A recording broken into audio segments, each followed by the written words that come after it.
Chapter 980, result publicized 2 days later, Dajiang participated in the second exam. The second round was a challenge, the third round was another challenge, and the fourth and fifth rounds were consecutive. After every round, the examinees would rest for 2 days. Therefore, it was not too hard for them to pass these 5 rounds. Ever since the first round, Dajiang had gotten used to that smell. In the next few rounds, Yundong even tried to find dry flowers that could make him feel more comfortable and asked him to put them under his mask. Dajiang didn't know whether to laugh or cry. Actually, it didn't matter anymore. The special training at home had been very useful. He sat beside the latrine and could calmly write his article. It did not matter. However, after the last exam, Dajiang quickly ran out. After returning home, he immediately took a shower and soaked in the bathtub for an hour. He sighed faintly. Indeed, it is easy to go from frugal to extravagant, but it is difficult to go from extravagant to frugal. In the past, when I was in Gu village, I grabbed cow and pig dung with my bare hands. My body was so dirty that a layer of mud could be scraped off, but I could still lie down and sleep soundly. Now, however, it was indeed very comfortable to take a bath. Furthermore, when he came out, his daughter personally made delicious food and placed it on the table. At that moment, Dajiang felt extremely satisfied. The Gu family didn't even ask about the results. There were still 5 days before the results were publicized. During this period, he just had to eat and drink well. However, the others in Yongfu village were scratching their ears and cheeks. They wished they could come to the Gu family every day to ask. No one knew why they were in such a hurry. Even Dong Sholan came to the Gu residence twice to ask. Yundong was speechless. Even if he passed the county examination, he would not be an elementary scholar. There was still the prefectural examination. He would only be considered an elementary scholar if he passed it. Time passed quickly, and 5 days were gone in a flash. That morning, everyone in the Gu family woke up early. Although they all felt that there was no problem with passing the county examination, they still could not suppress their nervousness. The entire family got into the carriage and headed for the county city. The villagers of Yongfu village were a step too late. When they arrived, the Gu family had already left. Yundong had reserved a table at a restaurant near the county office 2 days ago.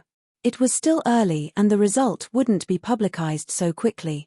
The group entered the restaurant and sat on the second floor by the street. Not long after, Qin Wenjing and Yi Junkan arrived. The restaurant was soon filled with people. Yundong ordered some food and ate while waiting. Soon, even the streets were filled with people. It was lively below, and everyone was discussing who might be on the rankings. Qin Wenjing also said, only 50 people will pass this county examination. There are still many talented students in the county city. Shi Xiao, Yu Hongcai, and the others from Dongyi Academy are very likely to be on the list. However, the 2 of you have solid knowledge, so I'm not worried. I just don't know what ranking you are. Dajiang usually studied in the prefectural city. He didn't know many students in the county city. However, the students in the county city often held poetry and essay conferences. Some people who did well stood out. These people were all popular candidates for this county examination. Soon, it was noon. Yundong and the others were about to get up and look at the government office when they heard the sound of wind blowing and beating. The people who were waiting in the restaurant all stood up. The result has been publicized. The result has been publicized. Quick, go down and take a look. With a series of crackling sounds, many people rushed downstairs. However, the streets below were filled with people. Even if they went down, they would not be able to squeeze through. If you find any errors, ads pop up, ads redirect, broken links, non-standard content, etc., please let us know report so we can fix it as soon as possible. Chapter 981. Who's the county champion? The Gu family members calmly continued to sit in the restaurant on the second floor. If they went down now, they would not be able to squeeze in at all. It was better to wait for the crowd to disperse before going down. Yi Junkan's family wanted to go down, but seeing that the Gu family was in such a state and that Qin Wenjing was still around, They stabilized themselves and continued to eat and drink. Only their table was left on the huge second floor. The streets below were already crowded with people. 2 armed bailiffs opened the way in front, and the 2 bailiffs behind walked to the notice board with the rankings. Everyone looked at them eagerly. The few bailiffs were expressionless and only scolded the crowd that was squeezing around. Move aside and step back. When there was an empty space in front of the notice board, the 2 bailiffs opened the list and pasted it on the wall. After the post was done and the bailiffs left, everyone went forward with a bang. Not long after, someone shouted loudly, I won, 30th place, ha ha ha ha, 30th place. Someone beside him immediately congratulated him. That person looked at the rankings happily for a while more before being pulled out by the person behind him. Get out after you're done checking. Don't block the people behind you. Jiyu Yundong and the others stood on the second floor. As they were far away, they could not see the names on the list clearly. They could only look at the various expressions of the people on the streets. Some people were ecstatic and screamed loudly. Some people cried loudly and beat their chests. Jiyu Yundong even saw an old man with white hair covering his face and crying bitterly. He shouted heart-wrenchingly, I didn't pass. Why didn't I pass? I can even recite the 4 books and 5 classics backwards. Why didn't I pass? God, you're unfair to me. Someone beside him looked at him sympathetically and comforted him. If you don't win this time, there will be a next time. You will definitely win next time. Yes. That person came back to his senses and nodded heavily. Yes, I'll take the exam again next year. I'll go back and read. I'll definitely be able to pass. Jiyu Yundong was speechless. This man looked about the same age as old Jiyu. He had not even passed the county examination after so many years. He still wanted to continue. As one got older, their memory and comprehension abilities would deteriorate. He might do even worse next year. Jiyu Yundong shook her head and looked away, no longer looking at him. There were still many people on the streets. Some people could not squeeze through and simply asked the people in front if their names were on it. Some people knew that they did not pass, so they asked others. Who's the champion? Who's first? Is it Shi Xiao or Yu Hongcai? I guess it must be Shi Xiao. I think it's Yu Hongcai. Maybe it's someone else. Some people could not see the rankings and could only discuss outside. However, in the next moment, a shout came from inside. It's not Shi Xiao or Yu Hongcai, it's Jiyu Dajiang. The county champion is Jiyu Dajiang. It's Jiyu Dajiang. The students behind were suddenly shocked. Jiyu Dajiang? Who is Jiyu Dajiang? Why haven't I heard of him? I've never heard of him either. Where did he come from? In short, has not a student of our Dongyi Academy. Jiyu Dajiang. Where is Jiyu Dajiang? Come out, Jiyu Dajiang. After the people on the street recovered from their shock, they began to look for people. This was really a dark horse. They actually didn't know this county champion. They had never heard of this name. At this moment, the Jiyu family on the second floor of the restaurant looked at the equally shocked Jiyu Dajiang in astonishment. If you find any errors, ads pop up, ads redirect, broken links, non-standard content, etc., please let us know report so we can fix it as soon as possible. Chapter 982, Father, your first county champion? It's him. How was this possible? Jiyu Dajiang was stunned. Yes, he was talented in reading. He had been smart since he was young. He had been greatly praised by his mentor. He had been affirmed by the head of the Tianhai Academy. He had been assured by the young genius top scholar, Qin Wenjing, that there was definitely no problem. However, he was sitting next to the toilet during the exam. He was the first to put down his brush and paper. He had not received the headmaster's guidance for many years. He had only entered the academy to study for half a year. Even so, he actually got first place, the county champion. The corners of Jiyu Dajiang's mouth couldn't help but crack. Then, he suddenly stood up. This time, he couldn't stay in the restaurant calmly anymore. He immediately ran downstairs. He wanted to take a look personally. He had to confirm it personally. When Yi Junkan saw him coming down the stairs, he could not hold it in any longer and ran down as well. Jiyu Dafeng was the third, followed by Yi Junken's parents. Jiyu Yundong could not help but say to Qin Wenjing, "Help me take care of my mother and younger siblings." "Thank you." With that, she rushed down. Qin Wenjing, who had just left the stool and wanted to get off, was speechless. He silently sat back down, feeling a little angry that he was actually a step too late. If he had known earlier, he wouldn't have kept his image, right? He could only turn his head and say to Madame Yang, Yun Shu, and the others, "Well, it's crowded below. It's easy for you to get lost. It's the same if we wait here." "Yes, Master." Jiyu Yunshu and Bian Yuanji nodded at the same time. Although Madame Yang was still thinking about going down, Lu Hongxiu stopped her. Seeing that the three children had squeezed to the railing and were looking down, she quickly squeezed over. As expected, as soon as she lowered her head, she saw Jiyu Dajiang and the others rush out of the restaurant and walk towards the rankings one after another. Jiyu Yundong was fast and had already reached Jiyu Dajiang. But she couldn't squeeze in at all. There were too many people. She had just squeezed in when she was pushed out again. As soon as she entered, she was pushed out again and further away. Jiyu Yundong held her forehead and stood on the spot to look around. Suddenly, she shouted, "Whose money fell to the ground?" As soon as she said this, many people subconsciously lowered their heads. Jiyu Yundong was delighted and took the opportunity to enter with Jiyu Dajiang. Fortunately, they were all strong.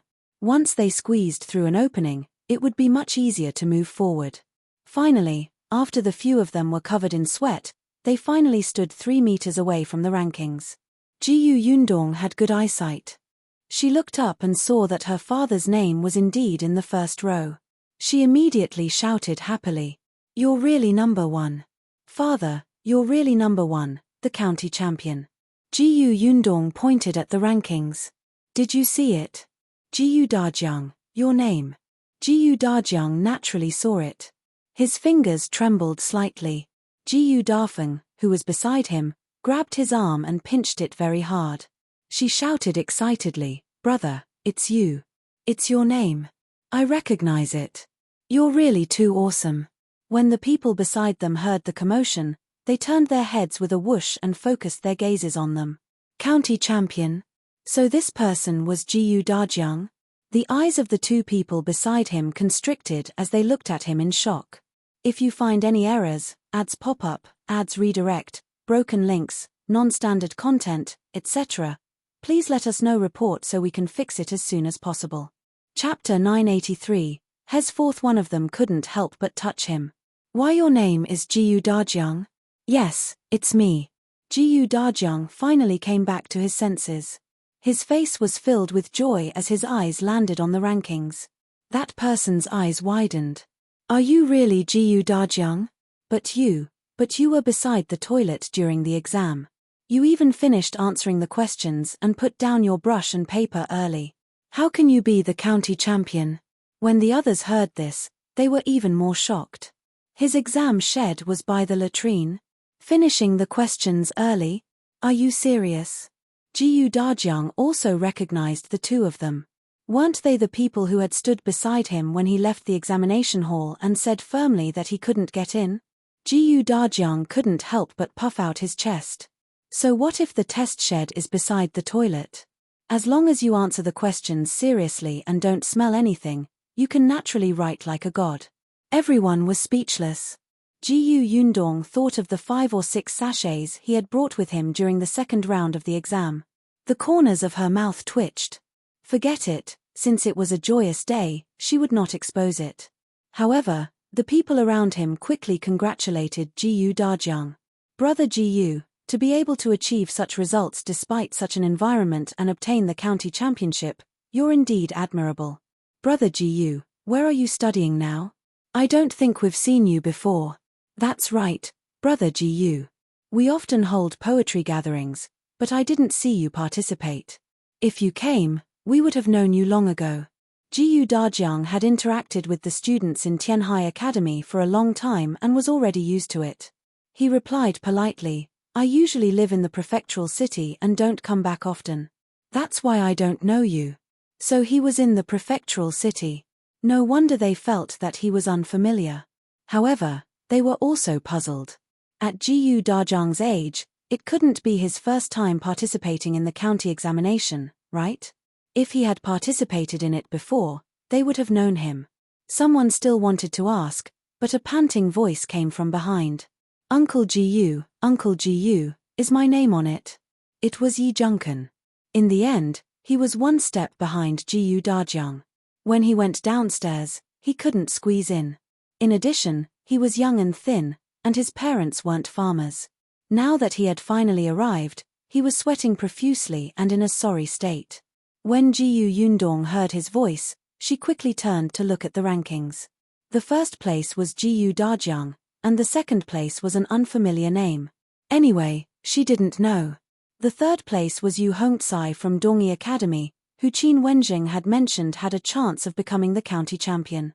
The other person, Xiao, was in sixth place. Yi Junkan was in fourth place. Yundong was delighted. She immediately turned his head and said, "You won too. You're fourth." Yi Junkan was stunned and immediately shouted happily, "I got it too. Father, mother, I got it too." His parents were so happy that they cried. "Yes, yes, yes. You got it too. Our son is too capable." Many people were attracted by them. It was said that he was fourth. Although he was not as good as the county champion, he was still in the top 10 of the county. It was also an honor. All of them were instantly envious. Moreover, this young man looked to be only 13 or 14 years old. He was so young. His future was probably even more limitless. Many people present knew Yi Junkan. They knew that he was studying in a very small school. However, they did not expect that the school would have such ability to nurture him into fourth place.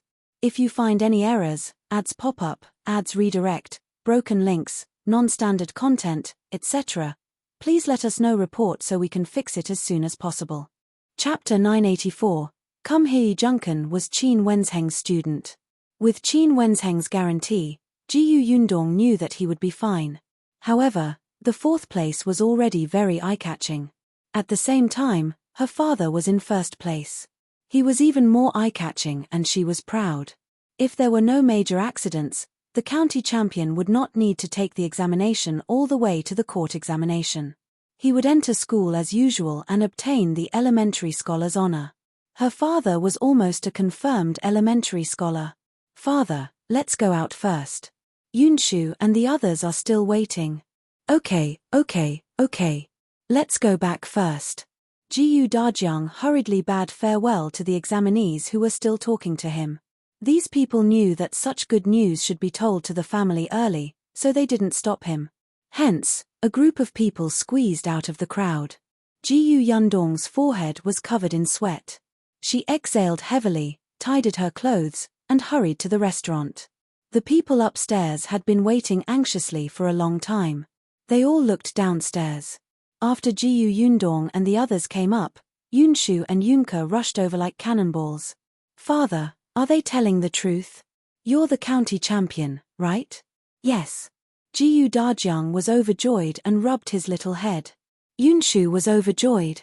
"Father, you're the best. You have to work harder and win the prefecture examination and the court examination in one go. In the end, you'll be the top scorer in the Royal Palace examination.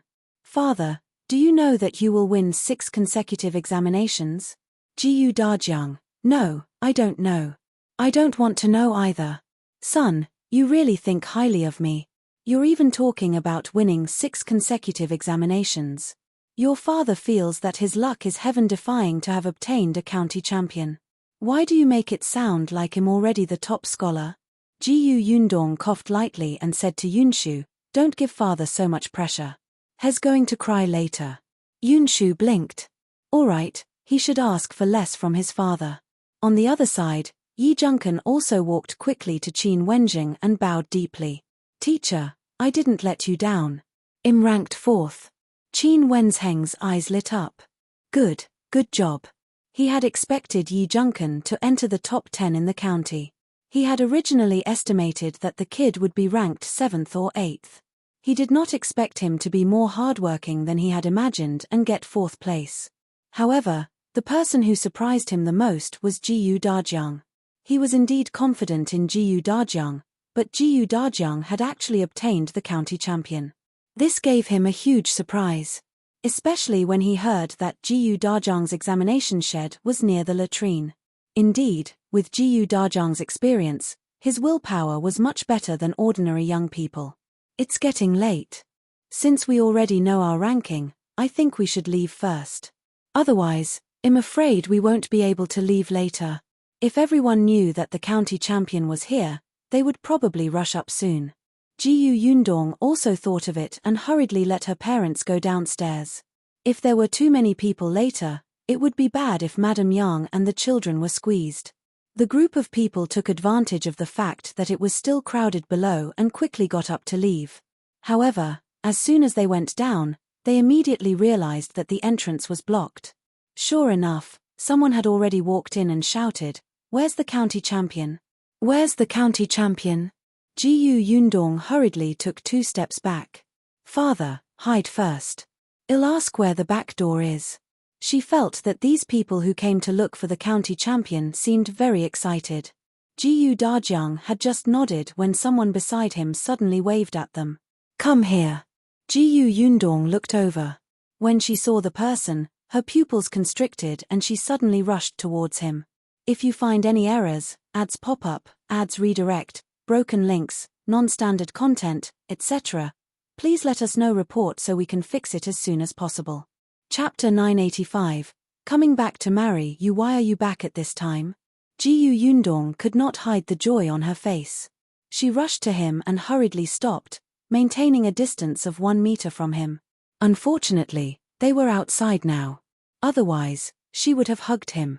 Qingyuan looked travel-worn. His hair was a little messy, and his clothes were slightly wrinkled.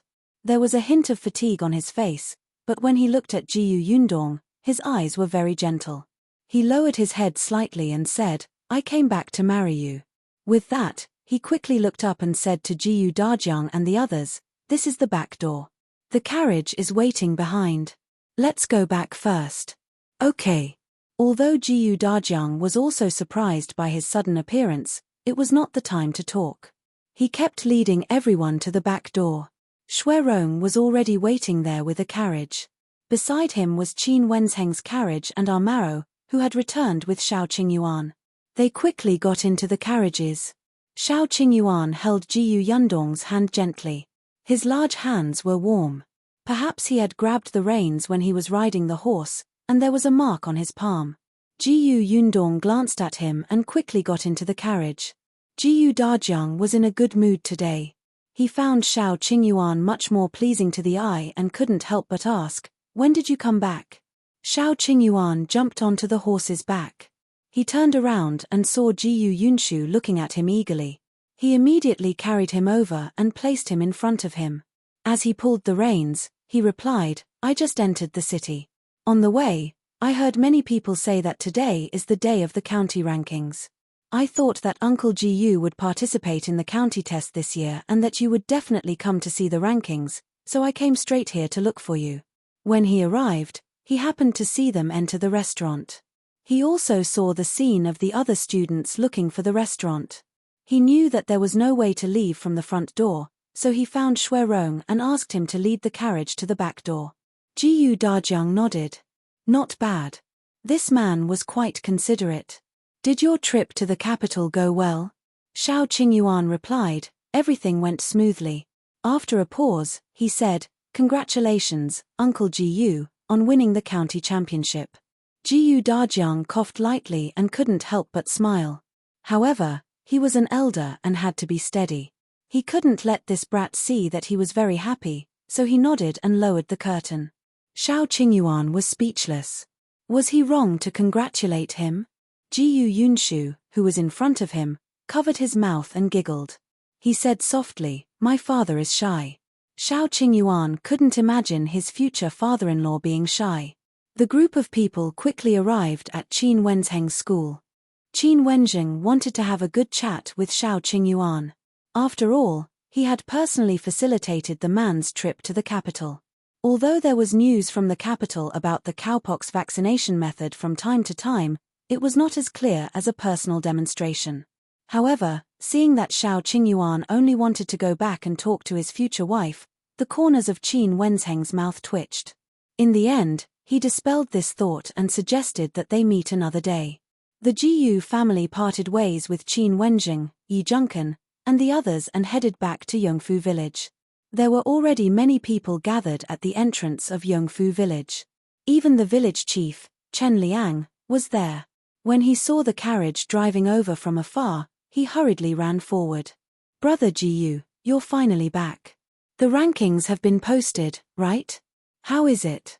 If you find any errors, ads pop up, ads redirect, broken links, non-standard content, etc., please let us know report so we can fix it as soon as possible."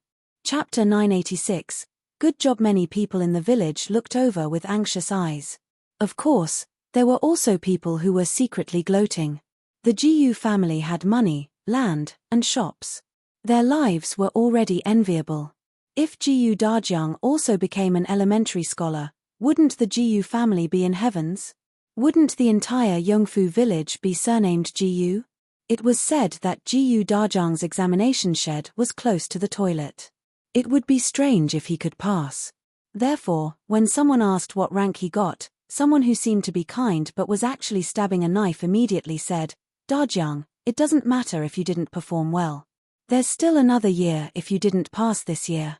I heard that those in their 70s or 80s are still insisting. Don't give up. You're still young and your children are filial. When you enter the examination hall with Yunshu later, it might be a beautiful story. Most of the people could not tell. Some even nodded in agreement. That's right, that's right. Jiyu Yundong narrowed her eyes. Shao Qingyuan looked directly at the person who had spoken just now. His sharp gaze was like a wild wolf's. That person only felt a chill on his neck. When he met the gaze, his expression instantly froze. He opened his mouth and muttered softly, "Why do I feel that this wolf cub is even more ferocious than before?"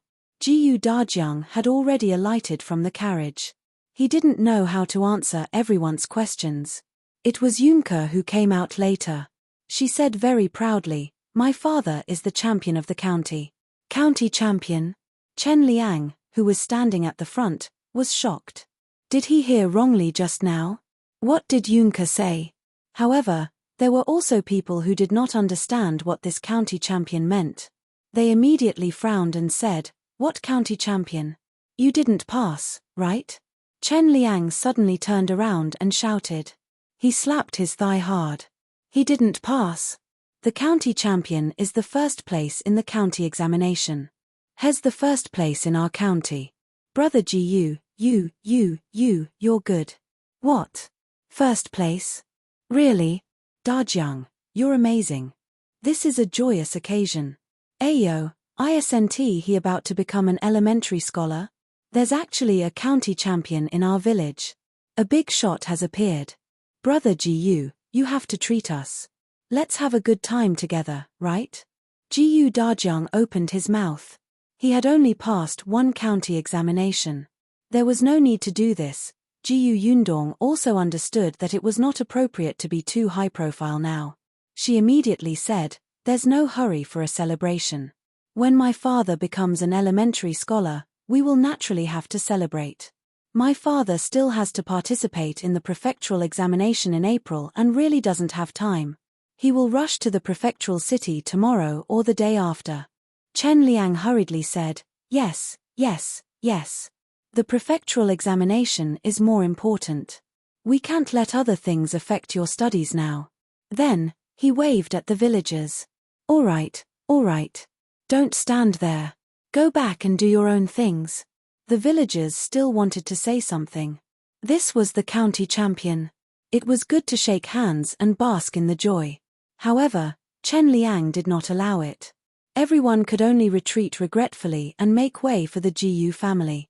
Amaro had already gotten off the horse and was stepping on the firm and flat ground. He couldn't help but stamp his feet and whisper to Shao Qingyuan, "Young master, this is the path that Miss has built. It's so comfortable to walk on." Shao Qingyuan nodded, looking proud. The Jiyu family finally returned home. Dajiang heaved a sigh of relief. However, although the Jiyu family did not intend to treat the villagers, they still had to celebrate within the family. If you find any errors, ads pop up, ads redirect, broken links, non-standard content, etc., please let us know report so we can fix it as soon as possible. Chapter 987. What did he do? Today, not only did Dajiang get the county champion, but even Shao Qingyuan returned. This was a double blessing. She had to cook personally. Thus, the moment they reached home, Yundong rubbed her palms together and entered the kitchen. Shao Qingyuan wanted to follow, but Dajiang pulled him along and asked him many questions about what happened after he went to the capital. After the two of them chatted for a while, Shao Qingyuan left and walked to the kitchen. Dafeng was also inside. She had a good impression of this junior, Shao Qingyuan. She could also tell that Shao Qingyuan had good taste and ability, especially since he was loyal to her Yundong and did not have a troublesome family by his side. If Yundong married him, it would be equivalent to having another member in the Jiyu family. Such a son-in-law was too rare. Therefore, when she saw him enter the kitchen, she knew that he must have a lot to say after being separated from Yundong for so long. She immediately smiled and called for the others in the kitchen to walk out together. She even considerately closed the door after leaving. As soon as she left, Shao Qingyuan went forward and pulled her into his arms from behind. Yundong was kneading dough and her hands were still stained with flour. It was not appropriate to touch him. She could only turn her head slightly and look up at his eyebrows. "You've lost weight. Did you not listen to me and eat well?" Shao Qingyuan met her watery eyes and felt as if he was about to be sucked in. He said in a slightly hoarse voice, "Yes, but the food in the capital wasn't delicious." The food in the capital was not delicious? Why did this sound so unbelievable? "I want to eat your egg-fried rice," he added. Yundong was slightly stunned. Then, she remembered that when they first met, she had made him an egg-fried rice and he looked very satisfied. Unexpectedly, he was still thinking about it often. "I'll make it for you in a minute." Shao Qingyuan couldn't help but look at the kitchen door. He lowered his head and kissed her. Yundong pursed her lips and grabbed his clothes with her flour-stained hands. Shao Qingyuan was still unsatisfied when he let go of her, and the desire in his heart became more and more obvious. He looked down at her. "You said last time that we'd get married when I got back."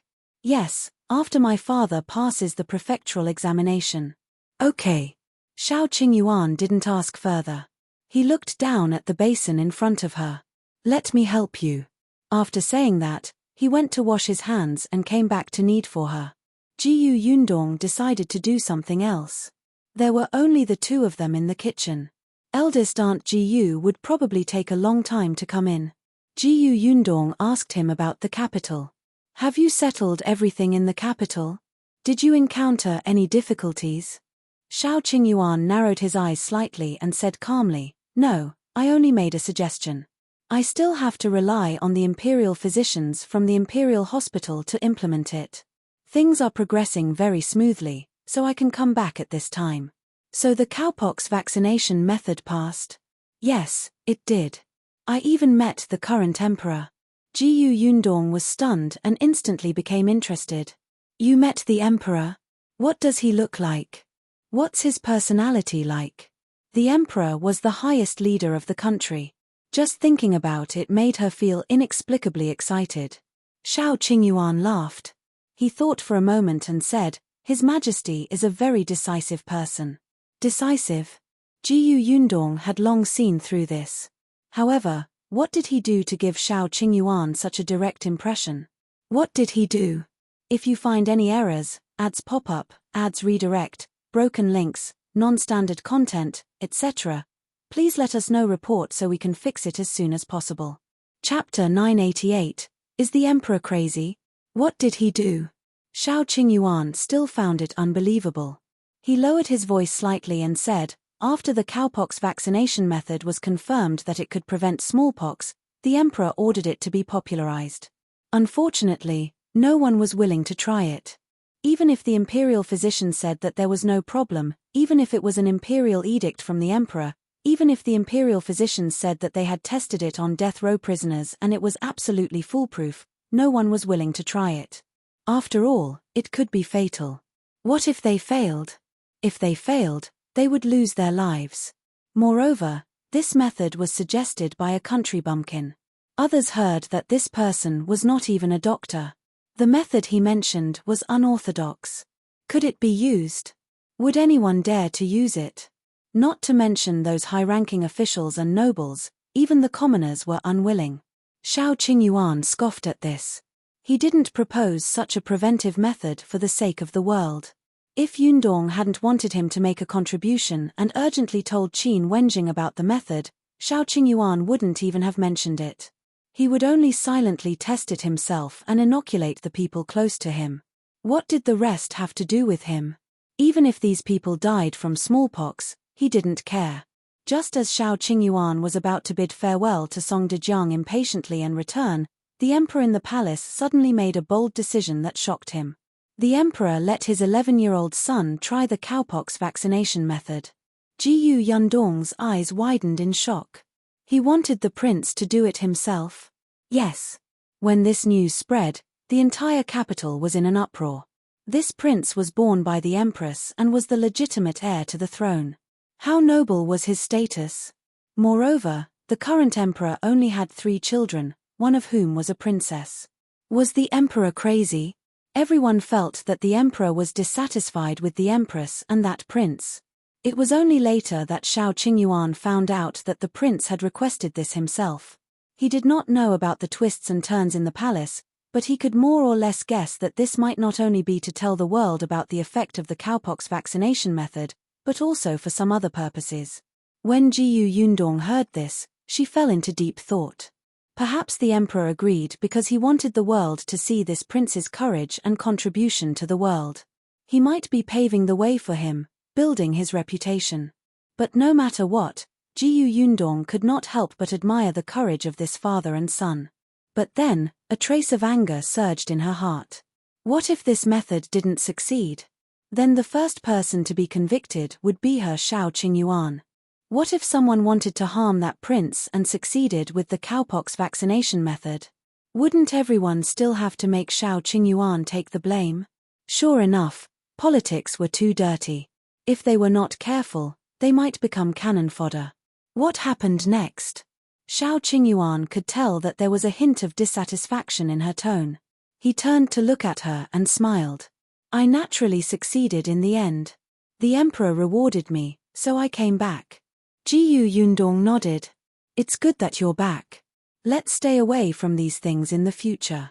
Next time, let Qin Wenjing go alone. At most, you'll write down the method and let him figure it out himself. Shao Qingyuan, after a moment of silence, he said, Actually, I came back this time with the emperor's decree. I have something to do. Jiyu Yundong's hand froze. Damn it, it's not over yet. If you find any errors, ads pop up, ads redirect, broken links, non-standard content, etc., please let us know. Report so we can fix it as soon as possible. Chapter 989, He really knows how to make the best use of everything. Jiyu Yundong frowned slightly. What decree? The cowpox vaccination method has been confirmed. It can indeed prevent smallpox. Naturally, we have to promote it vigorously, Shao Qingyuan said. It's not only in the capital. It's the same in other places. Our Xuanhe Prefecture is naturally no exception. There was the emperor and the imperial physicians in the capital who endorsed it, and the prince had personally tested it. There was no longer any problem. However, the emperor directly handed the Xuanhe Prefecture to Shao Qingyuan. He was the most experienced and familiar with the cowpox vaccination method.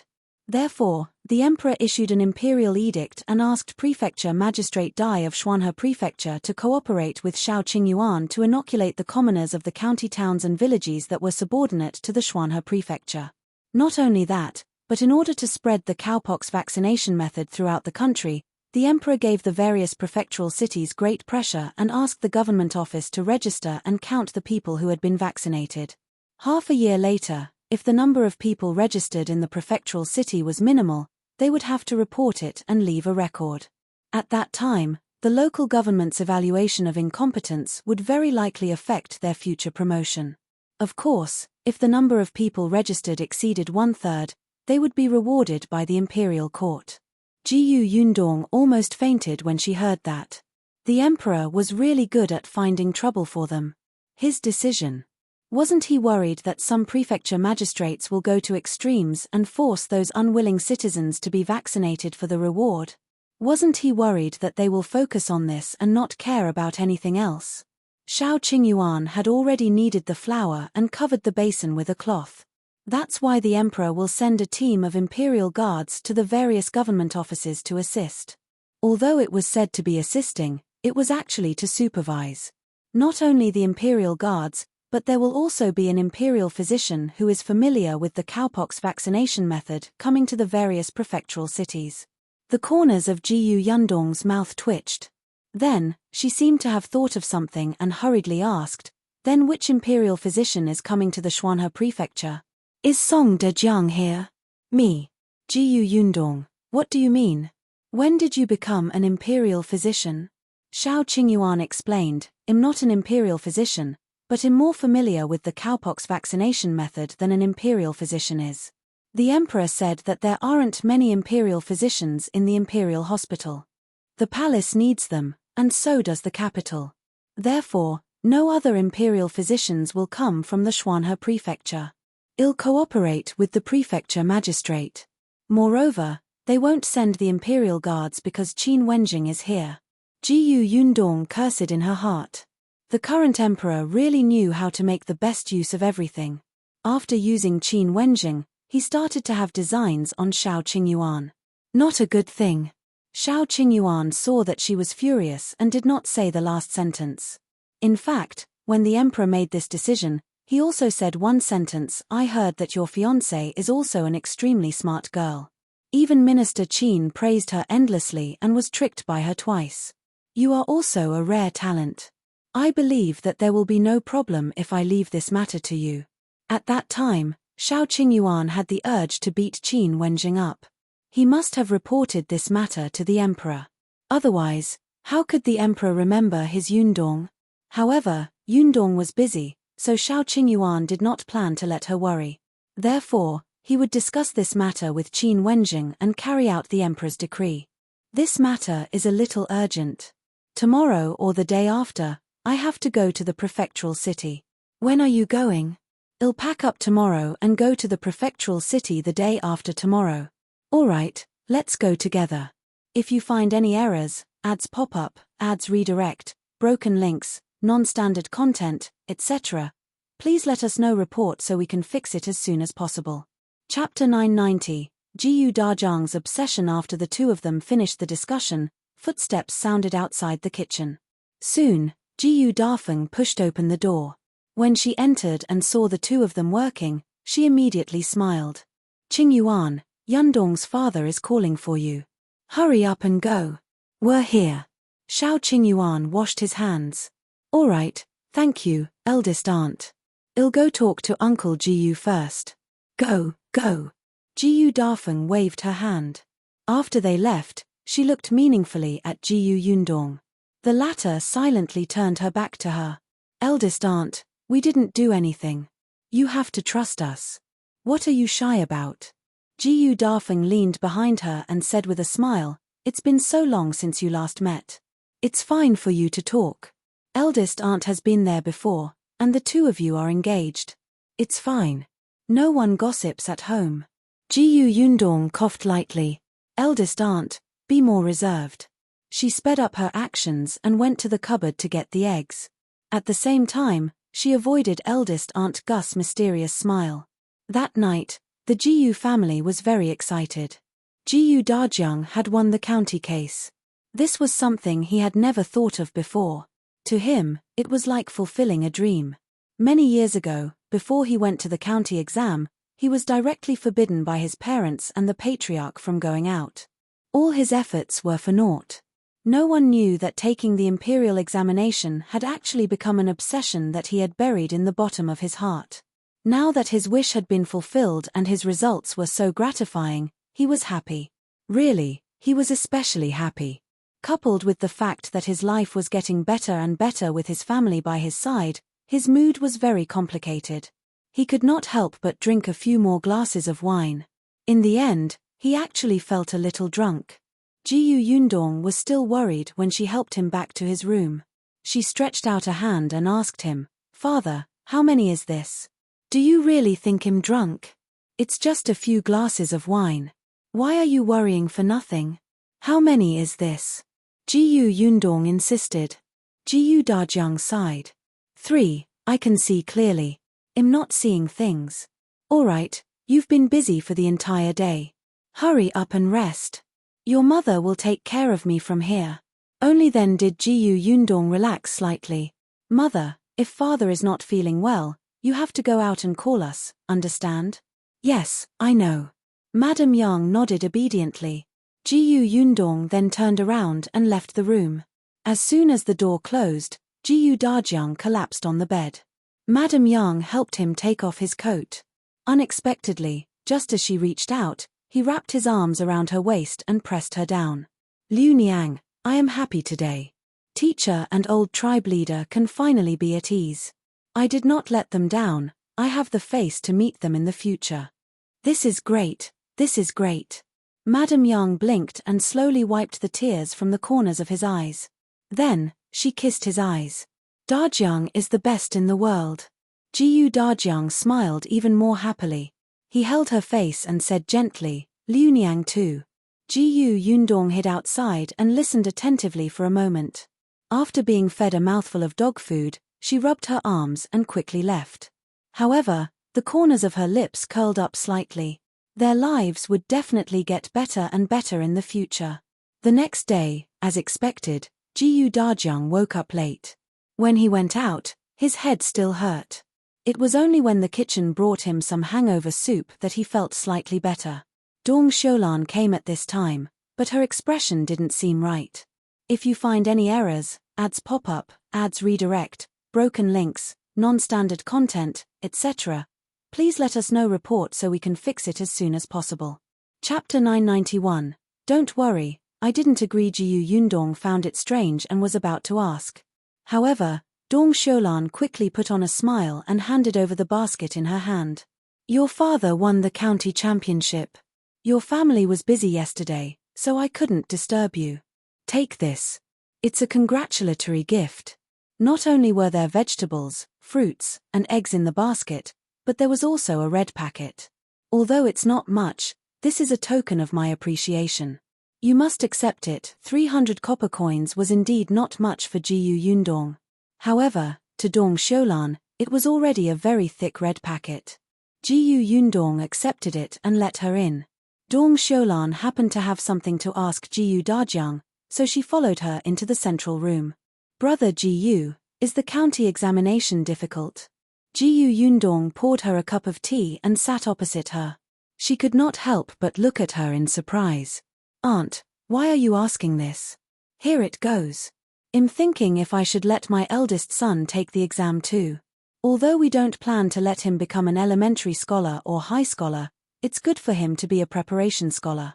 If he becomes the preparation scholar, he can also be a private school teacher who enlightens children. I can be at ease. In the beginning, the Zeng family had really never thought of taking the Imperial examination. They just felt that it would be easy to find work later if he could read. Didn't they see that all the employees in Yundong's shop had to read and record accounts? However, when they saw that Jiyu Dajiang had won the county championship, the entire village was in a heated discussion. They felt very excited and proud. Dong Shoulan couldn't help but be tempted. Jiyu Dajiang was very supportive of such things. If Zheng Jia has such thoughts, I can tell him about the county examination. As for whether it's easy or not, he'll have to try it to know. I can only say that there are hundreds of students participating in the county examination, but only 50 are on the rankings in the end. Madame Dong really didn't know about this. She was a little surprised. 50 out of a few hundred? Didn't this mean that if he wanted to be on the rankings, he had to be in the top 50 of the county? This was too difficult. She hesitated again. Jiyu Yundong said, Zheng Jia is still young. He can still study for a few more years. Aunt, You don't have to be in such a hurry. Dong Xiulan nodded. That's true. I have to go back and ask him. With that, she stood up and was about to leave. Jiyu Yundong sent her out. Dong Xiulan asked her to stop and walked towards her house. Unexpectedly, just as she was about to enter her courtyard, someone suddenly came out from the side and pulled her over. Dong Xiulan exclaimed, "Ah, what are you doing?" Jiyu Yundong was about to turn around when she heard the voice. She immediately looked up, but she only saw Dong Xiulan being pulled to the corner. As for the person who pulled her, Dong Xiulan blocked them and she could not see clearly. Jiyu Yundong was shocked and quickly scolded, "What are you doing? Let go of her." As she spoke, Jiyu Yundong strode towards the Dong family. However, when she turned the corner, she only saw Dong Xiulan standing there alone. The person who had pulled her away had already left. "Aunt, are you all right?" Jiyu Yundong quickly looked down at her. Dong Xiulan waved her hand. It's okay. I'm fine." Jiyu Yundong frowned. "Who was that person just now? Do you know them? Are they from our village or an outsider? Did they want to harm you?" Dong Xiulan quickly shook her head. No. She's from our village and asked me for help, but don't worry, I didn't agree. If you find any errors, ads pop up, ads redirect, broken links, non-standard content, etc., please let us know report so we can fix it as soon as possible. Chapter 992, Thick-skinned Jiyu Yundong was stunned. She had always been sharp. From what Dong Xiulan said, the person who asked her for help seemed to have something to do with her. Otherwise, why would Dong Xiulan reassure her? Dong Xiulan did not realize what she had exposed. She pulled Jiyu Yundong out. "All right, it's fine. Go back. Didn't you say that you're going to the prefectural city? Hurry up and prepare the things. I'll go take a look at Qingyuan. Brother Shao has gone to the county town." Jiyu Yundong pulled her back. "Auntie, why did that person ask you for help? It has something to do with me, right? Do they want to enter the workshop, or be a shop assistant, or grow fruit trees in an orchard?" Dong Xiulan was stunned. How did Yundong know that the person's request had something to do with her? She didn't want to answer. No. It has nothing to do with you. If Auntie doesn't tell me, I'll take it that the people from the other villages have ulterior motives and I'll go to look for the village chief. Jiyu Yundong was about to leave when Dong Xiulan hurriedly grabbed her. She couldn't dissuade her, so she sighed and said irritably, "It's someone from our village." That person just now was the wife of the second son of the Li family. The second son of the Li family? Who was that? Seeing that she had not thought of him, Dong Xiulan quickly reminded her, "It's the family that adopted Qingyuan, the second son of the Li family." Jiyu Yundong did not like the Li family at all. Hearing this, she frowned. "Haven't we never interacted? Why are they looking for you? The second son of the Li family is about to get married. He's marrying his niece, Shao. I don't know what they're thinking. They want me to make peace in front of Qingyuan and let him attend the wedding banquet. They even said that what eldest Li and his wife did was unforgivable, but they didn't harm Qingyuan. No matter what, Qingyuan has called them second uncle and second aunt for so many years. They're all relatives and should get along." Jiyu Yundong? Relatives? In the past, when Shao Qingyuan lived alone in the straw hut, why didn't second uncle and second aunt say that they were relatives? Moreover, the last time she went to Old Master Li's house to cause a scene, she seemed to have exposed Old Master Li's true colors, right? Shao Qingyuan had a grudge against Old Master Li. As his son, how could he have the cheek to say that they were relatives? Indeed, the charm of money was irresistible. If Shao Qingyuan was still a poor kid without money, they wouldn't have to go through this. However, this was not the end. Dong Xiulan continued, "There's also the He family. They heard that Zhuangzi's family went to the prefectural city and insisted that I come to look for you. They said that they wanted you to send a message to Shi Dashan and his wife so that they could come back for the wedding banquet. They said that there was some unhappiness last time.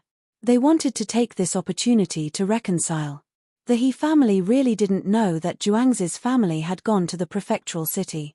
They thought that Shi Dashan and his wife were at least staying at home.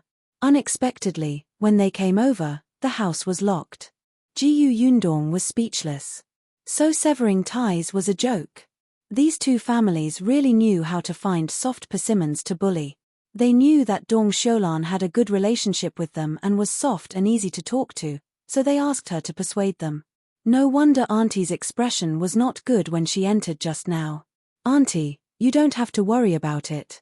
In any case, we're going to the prefectural city tomorrow. They won't be able to find us. Dong Xiulan nodded. I know. I didn't plan to agree to them either. They're just too annoying. She would go to the workshop in a while. The second son of the Li family's wife did not dare to look for her in the workshop anyway. If you find any errors, ads pop up, ads redirect, broken links, non-standard content, etc., please let us know report so we can fix it as soon as possible. Chapter 993, Awkward Situation. Jiyu Yundong did not care about the marriage between the Li family and the He family, let alone their unreasonable request. The next day, the Jiyu family and the Shao family drove the carriage away from Yongfu village. They left early and set off before dawn. However, not long after they left, second brother Li and his wife slowly arrived at the foot of the mountain. They first poked their heads in front of the Shao family's door for a while. In the end, they were a little afraid and did not dare to enter. After some thought, they ran to the Jiyu family's door. The Jiyu family's main door was open, and the concierge, Father Tong, was also there. Li Dunzi took a few steps forward, but when he saw Father Tong looking over, he quickly retreated. His wife, Madame Du, suddenly patted him. What are you doing? Hurry up and say something. Father Tong frowned. Of course, he knew these two people. They were from the second branch of the Li family. Didn't they have a grudge against the young master? They were probably here to cause trouble, right? At the thought of this, Father Tong immediately walked towards them. What do you want? The two of them were shocked. They turned around and ran off. Father Tong was speechless. As expected, they were up to no good. It looked like they had a guilty conscience. The old master and young lady had just left, and only the two young masters had gone to the county to study. He had to talk to the two young masters later and ask them to pay attention to these two people. With that thought in mind, Father Tong quickly entered the house. As for Li Dunzi and his wife, after running a few steps, they suddenly realized that they were here to look for the Jiyu family. Why were they scared away by an old man? Madame Du slapped him hard again. You only have the guts of a rat. Useless, useless. All right, stop hitting me. If you have the guts, go forward. Madame Du did not dare. Be it Shao Qingyuan or Jiyu Yundong, they were not to be trifled with. However, there was nothing they could do. They really could not live like this anymore. Although they had drawn a clear line with the eldest branch, after the things that the old man had done were exposed, their branch was also criticized. Seeing that the villagers' lives were getting better and better, but they were getting worse and worse, the envy in their hearts could kill them. However, if that was all, it would be fine. The problem was that the Li family was ostracized. Many families in Yongfu village worked for the Jiyu family. Even if they did not work for them, they hoped that they would be chosen to enter the workshop and shop one day. Therefore, they kept a respectful distance from the Li family, who did not get along with the Jiyu family. Of course, there were also some people who could not stand the Jiyu family and badmouthed them behind their backs. These people were willing to interact with the Li family, but Li Dunzi was unwilling to mix with them. They had personally seen Jiyu Yundong and Shao Qingyuan teach their eldest brother and sister-in-law a lesson, so they did not have the courage to go against the Jiyu family. Besides, didn't they see that the village chief was also on the Jiyu family's side? The Jiyu family also knew the big shots in the county city and the prefectural city. Wouldn't it be easy to deal with people like them? Just like that, the second and third branches of the Li family became awkward. Not only were their lives poor, but even their son's marriage had become a huge problem. It was not easy to settle down with He Xiu. He Xiu was He Yes' niece. He Yes family and the Jiyu family were so close. Perhaps they could ease their relationship on account of He Yi? Unexpectedly, the entire Shi family had gone to the prefectural city. Therefore, they could only look for Shao Qingyuan and Jiyu Yundong themselves, hoping that they would come to support their son on his wedding day. This way, everyone would know that their family actually had a good relationship with the Shao and Jiyu families and would not have a difficult time. If you find any errors, ads pop up, ads redirect, broken links, non-standard content, etc., please let us know report so we can fix it as soon as possible. Chapter 994. We have something for Shao Qingyuan Li Dunzi and his wife sighed. After looking at each other, they turned around and wanted to walk back to the Jiyu residence. Dong Xiulan had just left the house when she saw them. She quickly went forward and said, "Why are you here again? Are you still not giving up?" Madame Du was a little angry when she saw her. If she hadn't refused to help, the couple wouldn't have come here. "Don't worry about it. Since you're unwilling to help, we'll do it ourselves. We're not trying to harm Qingyuan and the others. Is it wrong to invite them to the wedding?" Dong Xiulan frowned. "You guys should leave. Qingyuan and Yundong have already left Yongfu village and returned to the prefectural city." "What? He left?" Li Dunzi couldn't help but exclaim. Madame Du grabbed Dong Xiulan's hand and asked anxiously, "Why did he leave? When did he leave? Why didn't we see him?" "They left early this morning. It must have been more than 2 hours." Li Dunzi and Madame Du looked at each other and couldn't help but slap their thighs. There was a main road from the Jiyu family to the outside of the village. There was no need to pass through the village at all, so no one saw when they left. They were too late. Dong Xiulan saw their vexed expressions and thought that they should have given up since they couldn't find her. Hence, she withdrew her arm from Madame Du's hand and walked towards the workshop. She still had work to do, so she had no time to care about their entanglement. Unexpectedly, after taking a few steps, Madame Du stopped her again. "Zheng Hu's wife, wait. What else do you want?" Dong Xiulan was impatient. Madame Du glanced at Li Dunzi. After a moment, she gritted her teeth and said, "You, help us pass a message to them and invite them to the wedding banquet." Dong Xiulan suspected that there was something wrong with her ears, and her face was filled with disbelief. In the past, the second branch of the Li family did not seem so unreliable. She had already said that they returned to the prefectural city, but they still wanted them to work themselves to death to rush back? On what basis? What were they thinking? Dream on. I say, Li Dunzi, although you didn't harm Qingyuan when he was young, you must have made a lot of sarcastic remarks. It's fine if he didn't argue with you, but you're still rushing to find trouble with him now, right? What makes you think he will listen to you? Do you think they have to come just because you asked him to attend the wedding banquet? Your brains must have been kicked by a donkey. With that, Dong Xiulan walked around Madame Du and was about to leave. Unexpectedly, when they passed by Madame Du, she suddenly said, "We have something for him." Dong Xiulan was stunned and stopped in her tracks. "What do you mean?" Madame Du glanced at Li Dunzi and said, "Back then, when the old man brought him back, he actually had something on him. Later on, when the old man wasn't paying attention, I took a handkerchief.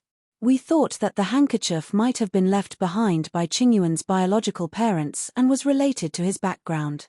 Dong Xiulan's eyes widened and her breathing quickened. Are you serious? What about the handkerchief? It was about Qingyuan's background. She definitely had to get it back. It might be an important clue. At that time, Qingyuan would be able to find his parents. Dong Xiulan was excited. Qingyuan had suffered for so many years and had no parents. If he could find them now, wouldn't that be a great thing? She suddenly looked at Li Dunzi and his wife. "Give me that handkerchief. I'll give it to Qingyuan." Madame Du said, "Of course I hid the handkerchief well. I can't give it to you." Dong Xiulan was a little angry. This couple was not good people. If you find any errors, ads pop up, ads redirect, broken links, non-standard content, etc., please let us know report so we can fix it as soon as possible. Chapter 995. Letter. They had hidden such an important handkerchief for so many years and refused to take it out. If he had given it to Qingyuan earlier, he might have been able to find his parents earlier. Madame Du was a little shocked by her resentful gaze and could not help but take a step back. Li Dunzi braced himself and said, "We won't give it to you, but we will give it to Qingyuan." As long as you bring them a letter and let them come back for the wedding banquet, we will definitely hand the handkerchief to him personally. Dong Xiulan pursed her lips unhappily. That belongs to Qingyuan to begin with. Instead of returning it to him, you even took the opportunity to threaten him. How can this be called a threat? Madame Du was dissatisfied, but she lowered her voice and said, even if we pick up things on the streets and return them to the owner, can't we ask them to express their gratitude? We're not asking him to give us money or anything. We even invited him to the wedding banquet. Dong Xiulan sneered. Did you pick it up? You took it directly from him.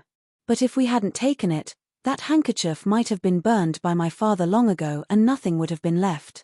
Back then, when old Master Li brought the child back, he threw away and burnt everything on him. Not a single strand of hair was left. If not for her sharp eyes, she wouldn't have seen the handkerchief when she was wiping the baby's body. Thinking that her son had just been born and the material of this handkerchief was good, it was very suitable for children to use, so she quietly put it away.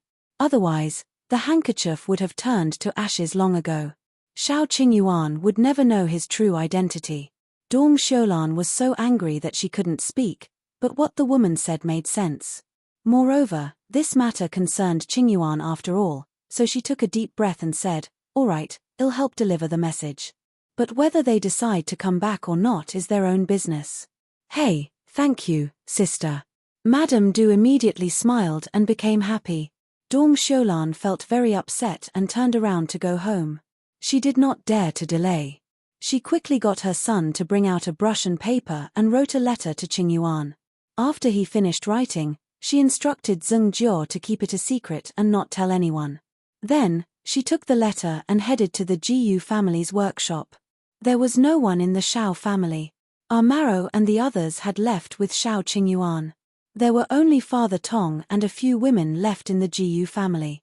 The only people Dong Xiulan could trust to help with this matter were Tong Ping and Tong, and unexpectedly, when she arrived at the workshop, the two of them were not around. Dong Xiulan felt that it was a pity. If they were here, they might have been able to catch up to Yundong and the others on horses. She could only go home for the time being and put the letter away. Zheng Jiao saw that she was a little anxious and quickly comforted her. Mother, there's no hurry. No matter what, Li Dunzi and his wife will only give the handkerchief to Brother Shao on the big day a month later. Whether we send the letter a day later or a day earlier, they will have to wait a month before returning. You have a point. Dong Xiulan nodded and settled down. She settled down and went to the workshop to work. As she worked, she waited for Tong Ping and his brother to return. Unexpectedly, she waited until night. When Tong Ping heard that she had a letter for Shao Qingyuan, he quickly promised to deliver it tomorrow. The Jiyu family would make a trip to the prefectural city to deliver the goods every few days. It just so happened that tomorrow was the day Tong Ping and the others would deliver the goods. If you find any errors, ads pop up, ads redirect, broken links, non-standard content, etc., please let us know. Report so we can fix it as soon as possible.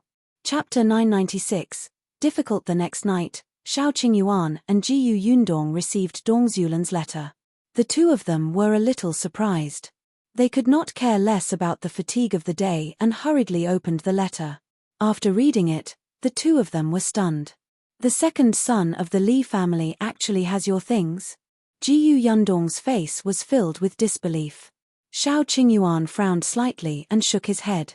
When old Li carried me home, he exchanged clothes with the third young master of the Dao family. That handkerchief might belong to the third young master of the Dao family. But it's also possible that it's yours. Jiyu Yundong was unwilling to let go of the only clue. After reading the letter just now, eldest brother Shao's eyes clearly lit up. This meant that he was actually looking forward to finding his biological parents. Since that was the case, what did it matter if he searched? Perhaps brother Shao's family was still looking for him after so many years. No matter what, it's just a guess now. Since the second son of the Li family wants us to attend the wedding banquet, we'll go there in a month. We'll know the results after we get that handkerchief and investigate. Shao Qingyuan nodded. Okay. Say, if the second son of the Li family has your things, does that mean that the first son has something too? I don't think so. Even if there was, I'm afraid they sold it, Shao Qingyuan said. After old Li died, I searched first brother Li's house in order to find out his background, but I didn't find anything. Moreover, Auntie Dong's letter also said that old man Li had burned all the clothes and items he was wearing back then, leaving nothing behind. It was an accident that second brother Li could obtain that handkerchief. Moreover, first brother Li was a person who was afraid of death. If he really had something of Shao Qingyuan's, he would definitely use it as a bargaining chip when Shao Qingyuan went to beat him up. Jiyu Yundong felt a little regretful. It seemed that they could only wait until they saw second brother Li in a month. There's no hurry. Shao Qingyuan placed the letter on the candle and lit it. After watching it gradually burn to ashes, he said, on the other hand, the cowpox vaccination can't wait. Tomorrow, we'll go to the Dai residence first and convey the emperor's decree to Lord Dai. Speaking of this, Jiyu Yundong felt a headache. The emperor was too good at giving people trouble. This is not easy to do. After all, no one has ever tried the cowpox vaccination. Everyone is afraid of death, and I'm afraid no one is willing to be the first test subject. Even if the emperor spoke the truth and the prince personally verified it, the distance is still too far. For most people, it's less convincing if they don't see it with their own eyes. Some people could get smallpox, but some people wouldn't. Even if they did, they might be able to survive. Everyone would think that they were the lucky ones. The cowpox vaccination method was just a prevention method, and it was a method that they had never seen before. Who was willing to take the risk? What if it failed and they died? The problem was that the emperor had also issued a decree that they could not use too rough a method. There were only 4 words on Jiyu Yundong's mind: subdue people with virtue. As expected, they went to the Dai residence the next day. After Jiyu Yundong went to look for Madame Dai, Shao Qingyuan met the Prefecture Magistrate. After hearing the decree brought by Shao Qingyuan, the Prefecture Magistrate frowned fiercely. The first sentence was, "This matter is not easy to handle." He sighed and walked around twice. Finally, he stood in front of Shao Qingyuan and asked him, "Do you have an idea?" "There is one. If you find any errors, ads pop up, ads redirect, broken links, non-standard content, etc., please let us know report so we can fix it as soon as possible."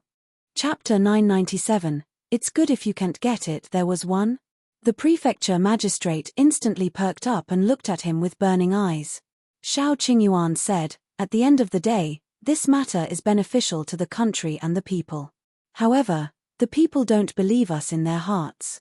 If we take the initiative to say that we want to help others with vaccination, I'm afraid they will still suspect that nothing good will happen. In that case, we might as well do the opposite and make people want it but can't get it. The people will take the initiative to ask for the inoculation. How do we take the initiative?" Prefecture Magistrate Dai was interested. What he said made sense. Shao Qingyuan whispered, "Tell them a story." "Huh? A story?" Prefecture Magistrate Dai was a little disappointed for a moment. He thought that he had an awesome extra idea, but it was just telling a story. But he asked anyway. "What story?" Shao Qingyuan told the story in a low voice. Prefecture Magistrate Dai nodded as he listened. A moment later, his eyes lit up. After hearing this, he suddenly clapped his hands. "Good, good. It's indeed a good way to lure people in. Let's do that. How about this? Write down the content first. Later, I'll get someone to find a storyteller to tell the story at the largest tea house in the prefectural city." Shao Qingyuan nodded, walked behind the desk, and picked up a pen. However, just as he finished the first line, he was despised by the prefecture magistrate. Hey, your writing is too plain. We have to be passionate, exciting, and high. Go to the side. I'll write. I'll do it." Shao Qingyuan stood up and looked at the first line of words he had written. The cowpox vaccination method is a new method to prevent smallpox. It has already begun to become popular in the capital. Yes, it was indeed a little plain. He then looked at the first sentence written by the prefecture magistrate. "As we know, our Dajiang is becoming more and more prosperous. The lives of the people are thriving day by day and have greatly improved. This is all because our emperor is a wise and mighty emperor who cares about the world. Ever since the emperor ascended the throne, he has worked hard for everyone to live a good life. Let's talk about the cowpox vaccination method. Shao Qingyuan frowned slightly. Although it likely consisted of flattery, it was much better than what he had written. Forget it, let's follow what the Prefecture Magistrate wrote first. The more Prefecture Magistrate Dai wrote, the more excited he became. The more he wrote, the more comfortable he became. In the end, he wrote 7 to 8 pages before stopping. He handed the papers to Shao Qingyuan. Take a look. How's my writing? Shao Qingyuan took it. To be honest, it was a little profound. However, it was definitely much better than his work. In any case, he could not write it. At the very least, the Prefecture Magistrate had written down the gist he wanted to express clearly. When he got back, he would let the storyteller speak more emotionally. It would definitely be very effective. Shao Qingyuan nodded. Lord Dai is so literary. Haha, your story is good. Lord Dai is good at writing. That's not worth mentioning. Thankfully, you came up with such a good idea. Dai Wanhua, who had just reached the door of the study, happened to hear the two of them praising each other. The corners of his mouth could not help but twitch. He knocked on the door until someone came in. Then, he pushed the door open and entered. He looked at the two of them and said, "It's getting late. Mother asked me to look for you to eat in the reception hall." The Prefecture Magistrate suddenly realized that it was already past noon after writing for so long. Yes. Let's eat first and discuss the rest later. As he spoke, the Prefecture Magistrate took the lead and walked out. After taking a few steps, he returned and brought the papers with him. If you find any errors, ads pop up, ads redirect, broken links, non-standard content, etc., please let us know report so we can fix it as soon as possible. Chapter 998, Prefecture Magistrate Deus Flattery is too ruthless. Madame Dai and Jiyu Yundong were already sitting in the reception pavilion talking. When they saw them, they quickly stood up. The Prefecture Magistrate had already seen Jiyu Yundong. He immediately smiled and waved his hand. There's no need to be so polite. Everyone, sit down and eat first. After Jiyu Yundong sat down, she could not help but glance at Shao Qingyuan. She asked, "Have you discussed it with Uncle Dai?" "Yes." Before Shao Qingyuan could answer, the Prefecture Magistrate spoke first. He looked even happier than Shao Qingyuan. Qingyuan is indeed a talent. He gave me a good idea. Everyone in the reception pavilion was family. The Prefecture Magistrate didn't hide anything and told them the results of their discussion in the study. Madame Dai nodded repeatedly. That's true. It's better to do the opposite than to take the initiative to promote it. I assent that so. If we directly put up an announcement or find a large number of people to persuade the commoners, the effect will not be much. We don't have the time and energy. Now, let the storyteller use his words to attract people and leave an extremely deep impression. Especially, let's tell the commoners that the vaccination time is limited and the number of people is limited. In order to snatch a spot, the commoners will eagerly participate. People were like this. People would be more anxious about limiting their purchases, afraid that such a good thing would not happen to them. However, if there were no restrictions and someone even told them that this was a mission given by the higher-ups and had to be completed, these people would feel that it might be disadvantageous to them. To be honest, Jiyu Yundong did not know this method either. She couldn't help but glance at Shao Qingyuan and ask them, "Then how do you plan to tell the story?"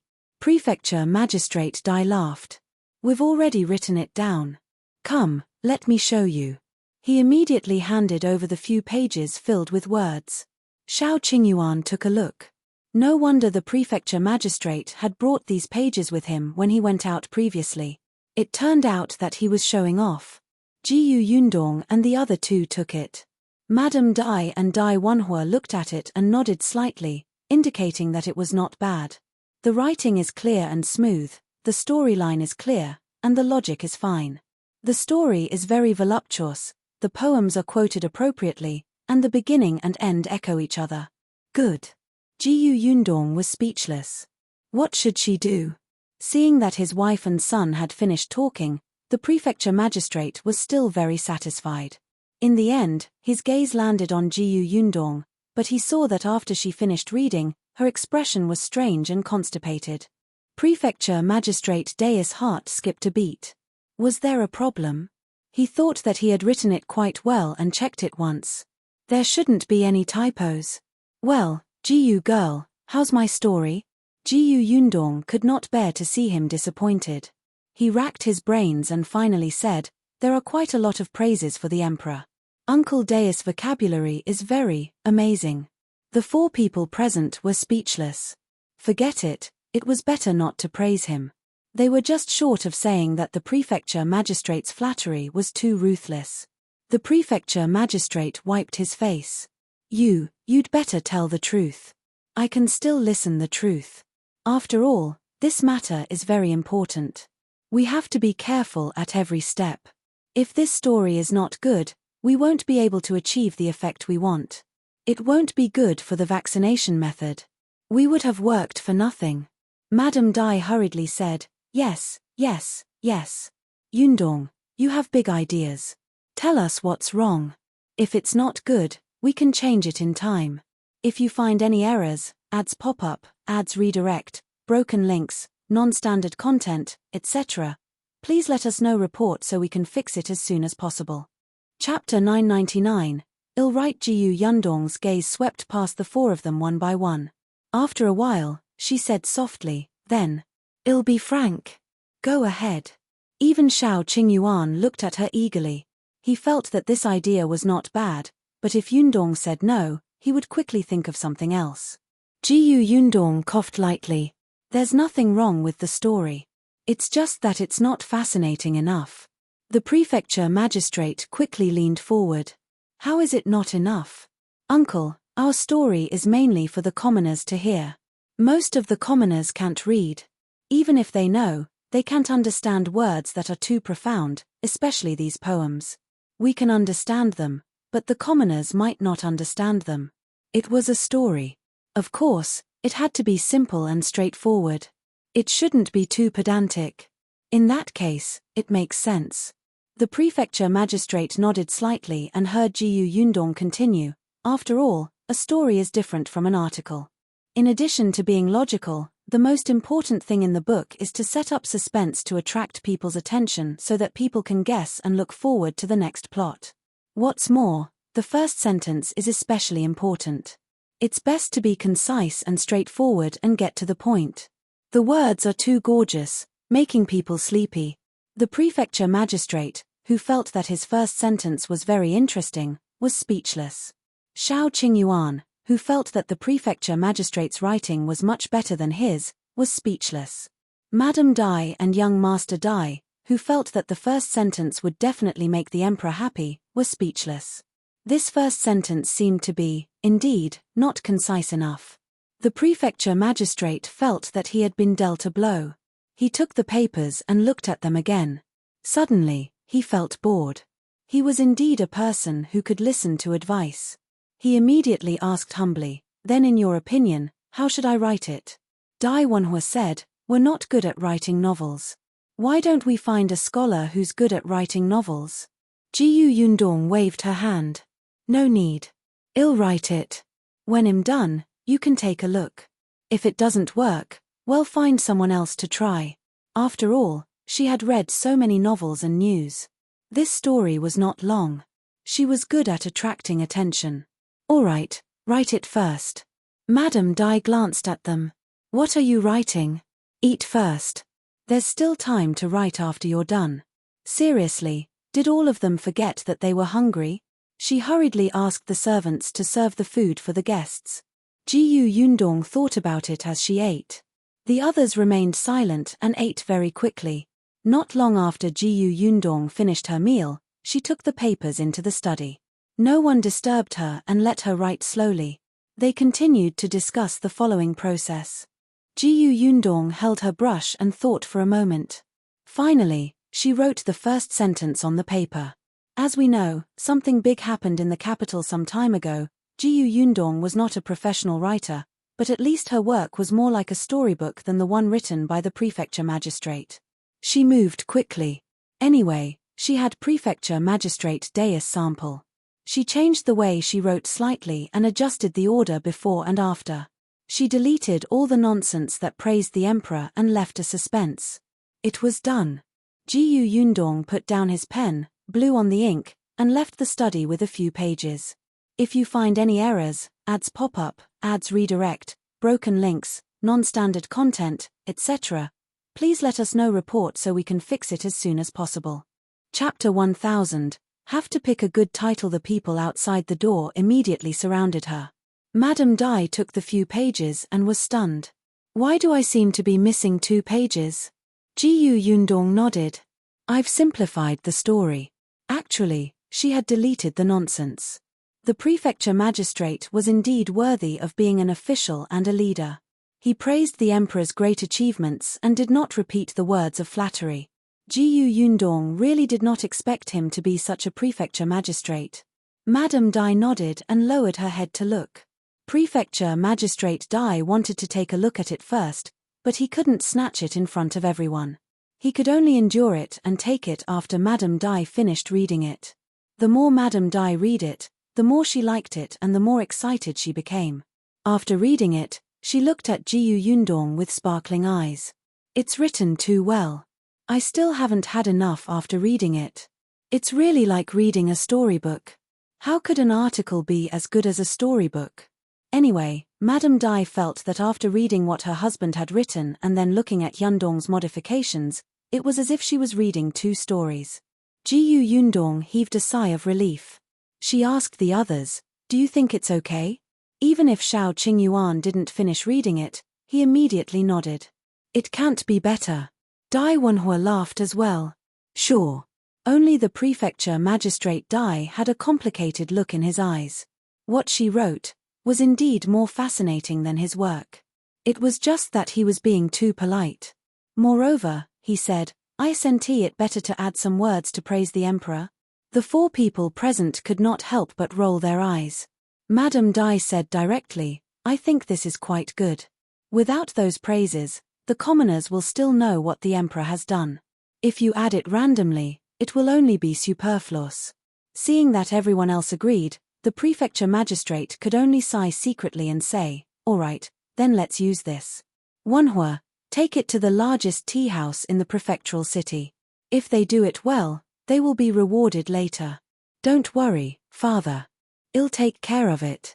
As he spoke, he took the paper and was about to leave when Jiyu Yundong suddenly shouted, Wait, I remember that the storyteller in the tea house will announce the content in advance. That's right. I'll tell the customers what I want to say 2 days in advance. Jiyu Yundong smiled strangely. In that case, shouldn't we give this book a name first? You're right. Then what name should we give it? Shao Qingyuan said, about the cowpox vaccination method. The Prefecture Magistrate said, the people's good days are here. Dai Wenhua said, there's finally hope for smallpox. Madame Dai said, as parents, we can finally rest assured. Jiyu Yundong, are you all serious? What kind of title was this? If it were her, she would definitely not enter the tea house to listen to a story because of this ridiculous title. Seeing her speechless expression, the 4 of them were stunned. Wasn't it quite in line with the content? Why did she look unsatisfied? Yundong, do you have any good titles? Jiyu Yundong took a brush and paper and wrote one on a piece of paper. The 4 of them stuck their heads out to take a look. Wasn't this title a little too far? Jiyu Yundong wrote a couple more. The few of them stuck their heads out and discussed carefully for a while before finally choosing one. After settling down the title, Jiyu Yundong finally heaved a sigh of relief. Dai Wenhua immediately left the Dai residence with a few pieces of paper. When he walked out of the door, he instantly felt that the things in his hand were worth thousands of gold. If you find any errors, ads pop up, ads redirect, broken links, non-standard content, etc., please let us know report so we can fix it as soon as possible. Chapter 1001, Shock. People in the capital are scared. The largest tea house in the prefectural city was called Fortune Tea House. This tea house had been in operation for more than 100 years and was an old brand. The owner of the tea house knew how to put in a lot of effort. Not only were the tea leaves diverse, but there were also all kinds of snacks. Previously, after Jiyu Yundong's new tea house opened for business, the owner of the tea house came to contact them. Jiyu Yundong and the others did not hide anything and had business dealings with Fortune Tea House. Apart from that, the Fortune Tea House had another specialty, which was the storyteller. The stories told by the storyteller here were very novel and especially emotional. What was even more amazing was that there were people playing drums and gongs behind the screen. Therefore, there were many people who came to the tea house because of its reputation. The guests in the tea house did not care about their status. There were private rooms upstairs for the guests who could afford to spend. The guests who were less rich could still share a table in the lobby downstairs. Therefore, the business of the tea house was exceptionally good. Sometimes, there was even a queue. Hence, even if Jiyu Yundong and the others opened the new tea pavilion, it did not affect their customer base. Dai Wenhua entered this building. This time, he directly conveyed the government's orders. The owner of the Fortune Tea House had to cooperate. However, after the owner saw what Dai Wenhua had brought, he was immediately interested. Even without the government's orders, he wanted to buy it. Except, young Master Dai, is this story true? Of course it's true. How can such a matter that concerns the lives of hundreds of thousands of people be fake? The owner nodded. That's right. Lord Dai has always loved the people like his son. I believe him. He was even slightly excited. He asked in a low voice, but are there really only a few hundred free spots in front? Can you leave a few for us? You've helped us so much. Of course. Dai Wenhua tried his best to suppress the smile on his face. Look, Shao Qingyuan was right. There was a limit to the number, so everyone was fighting to pre-order. Even the owner of the tea house, who was so knowledgeable, was so tempted, let alone others. However, this was inseparable from the good reputation his father had left behind after being an official for many years. Dai Wenhua believed that their plan would be launched soon. The owner immediately smiled. Thank you, young Master Dai. Dai Wenhua cupped his hands and left quickly. As soon as they left, the owner quickly found the storyteller and asked him to memorize the contents of these few pages. When the time came, he would definitely finish speaking without missing a word. Seeing that his boss valued it so much, the storyteller hurriedly took the few pieces of paper carefully. He asked the boss to let him stay in the private room and not leak this information. Then, he went out and wrote a line of words on a sign. Then, he hung it outside the door. Outside the door was the title of the story. As soon as the boss left, someone walked over to take a look. What did you say in the last 2 days? Is it the story about the scholar and the fox demon? I missed the ending yesterday. Are you still going to say the ending? I want to hear about General Wang's war. Don't argue, don't argue. Let me see. In the end, the person narrowed his eyes and looked at the headline, shock. Everyone in the capital was terrified when they found out. Everyone was speechless. Huh? What is it? The story this time seems very different. It's such a serious matter. The people in the capital are actually frightened. Wait, why do we have to wait for 6 days? If you find any errors, ads pop up, ads redirect, broken links, non-standard content, etc., please let us know report so we can fix it as soon as possible. Chapter 1002, an incredible event. The contents of the story soon attracted everyone's attention in the tea house. The title was too captivating. Someone even looked for the boss to ask if he had any important news from Beijing. The boss smiled without saying anything. He only said, "Won't you know when you come to listen in 2 days? Then tell us more about the story." The boss shook his head and ran away when no one was paying attention. This matter was quickly spread. After all, what happened in the capital was the bellwether of the entire Dajiang dynasty. Everyone was especially interested in what happened in the capital. Now, they actually said that everyone in the capital was frightened. What about them? Wouldn't they have to be scared to death? Dai Wenhua came back after asking around outside and said excitedly, "Many people are talking about this on the streets now. Miss Jiyu is indeed amazing to give it such a title." Jiyu Yundong chuckled. Actually, this was not her title at all. What she had originally written was, "Shocking. The Emperor actually did such a thing. Go to Coit" was unbelievable. Why would the prince make such a life-and-death decision? This looked like a royal secret. It was more eye-catching, right? However, when the Prefecture Magistrate saw this, he almost shook his head off and refused to use this. He said that this was a great disrespect to the Emperor. If he made a mistake later, he would be investigated and punished. Jiyu Yundong had no choice but to settle for second best and take another one. Although the effect seemed to be alright, she still felt a little regretful. As for why the storyteller had to wait 6 days before he started, it was naturally to leave enough time for Shao Qingyuan and the others to make other preparations. Of course, it could also let the matter continue to ferment. Since there were no more problems about the storytelling in the tea house, the Prefecture Magistrate began to gather the doctors in the prefectural city. It was definitely impossible for Shao Qingyuan to inoculate the citizens of the entire Xuanhe Prefecture with cowpox vaccination. He had to tell the doctors how to operate first, and everyone had to work together. However, as Shao Qingyuan had said, no matter if it was a doctor or a commoner, they had to be sought after. In order to avoid unnecessary doubts and trouble, the Prefecture Magistrate released a piece of news. There was finally a solution to a certain incurable disease. The Imperial physicians of the Imperial Hospital planned to choose a portion of talented doctors and teach them this method. If there were any doctors who were interested, they could report to the prefectural city's government office in the near future. The government office would choose 10 suitable people. Yes, there were only 10 spots. First come, first served. As soon as this news came out, the doctors from the various medical centers in the prefecture capital were the first to report to the government office. The prefecture magistrate registered all the names. However, he was also afraid that all the doctors would come and cause the medical centers in the city to be empty.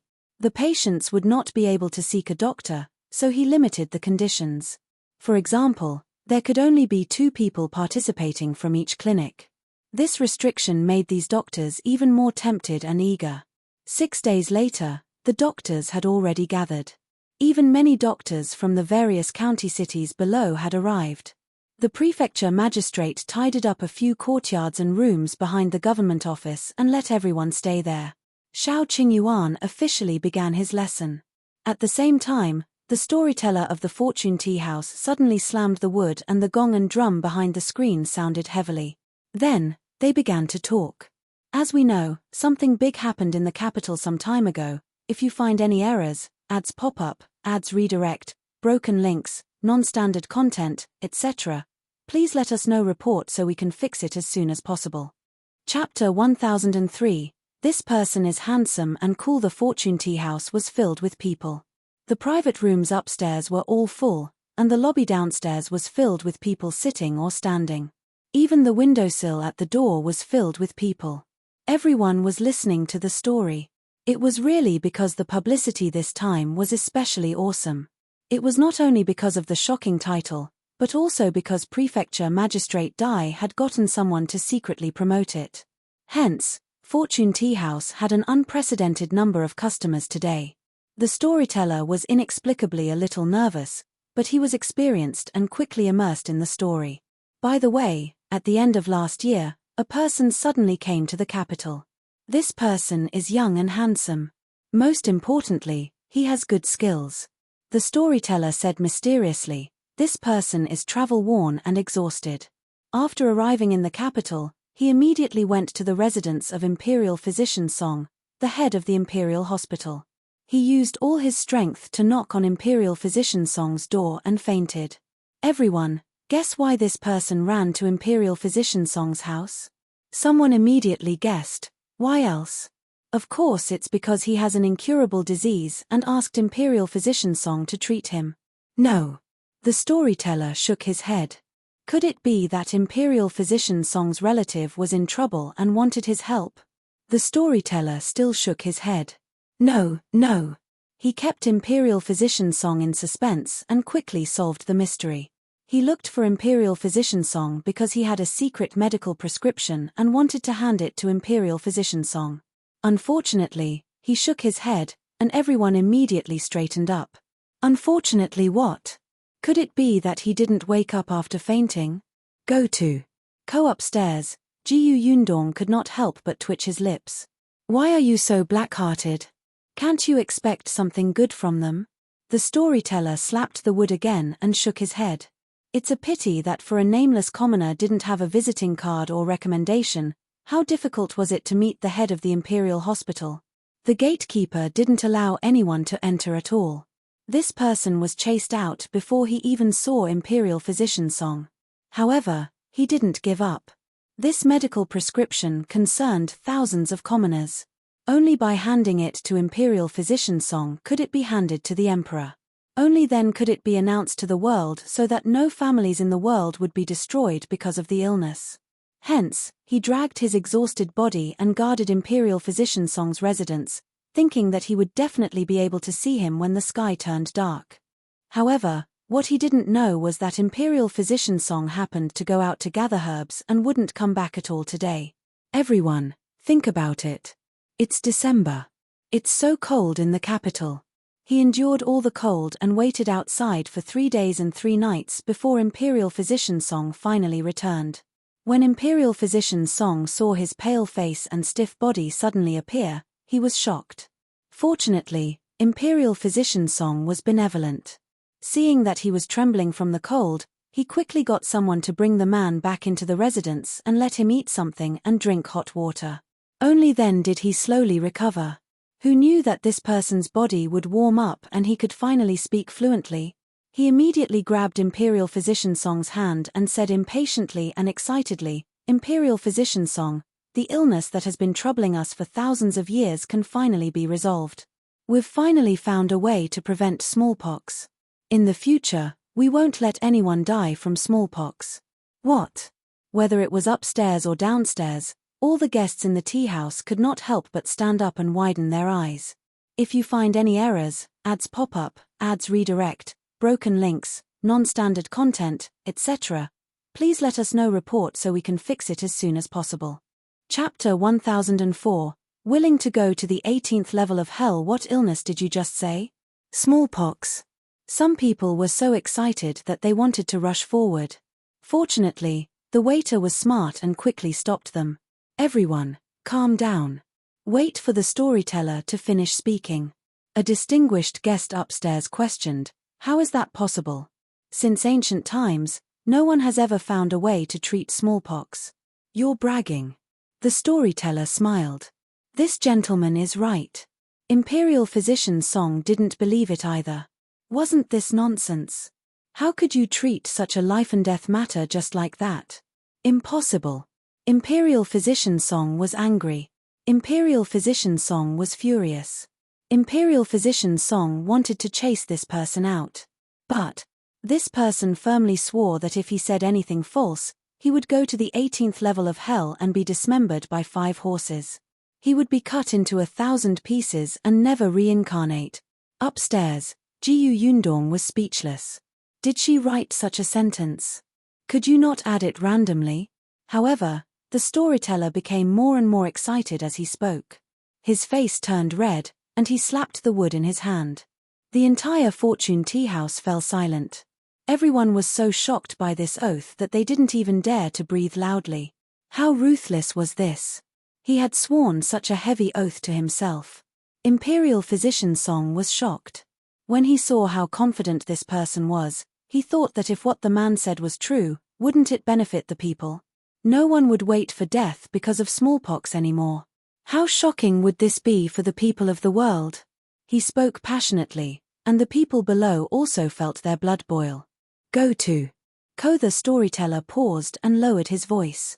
Therefore, Imperial Physician Song was skeptical and patiently listened to him talk about the medical prescription. Unexpectedly, the more he listened, the more excited he became. The more he listened, the more he acknowledged the medical prescription. He immediately clapped his hands and cheered 3 times. However, as the head of the Imperial Hospital, Imperial Physician Song did not see the effect of this prescription with his own eyes. Naturally, he would not announce it to the world. He had to be responsible to the world. Hence, he pushed everything aside and focused on experimenting with this prescription. He even applied for leave from the emperor. A month later, Imperial physician Song came out of the residence with a tired expression. However, his eyes emitted a light that was so hot that it could burn people. He entered the royal palace overnight and reported to the current emperor immediately. The storyteller cupped his hands towards the east. Everyone knows that His Majesty is wise. Ever since His Majesty ascended to the throne, he has been working hard to rule. He is wise and mighty, and he loves the people like his children. He can be said to be an emperor for thousands of years.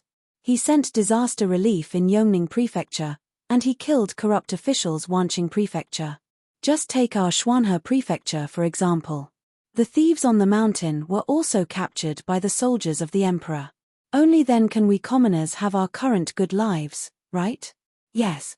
This was true.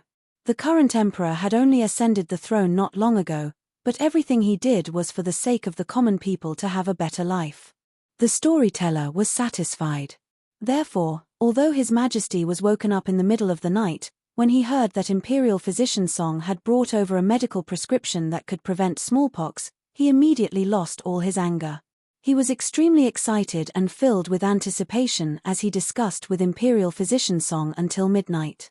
The next day, His Majesty even personally left the royal palace to verify the results. Seeing that the medical prescription was really useful, the emperor was overjoyed. He waved his sleeve on the spot and gave the medical prescription a name, cowpox vaccination method. The meaning is very simple. It means that those who are infected with cowpox will never be infected with smallpox again. Everyone was stunned. Cowpox infection? Are you serious? Someone asked softly. The storyteller said loudly, good question. If you find any errors, ads pop up, ads redirect, broken links, non-standard content, etc., please let us know report so we can fix it as soon as possible. Chapter 1005. Everyone in the capital is scared after the emperor announced the cowpox vaccination method. Everyone was questioning if this vaccination method was really useful. Is it true? If it's fake, won't they lose their lives?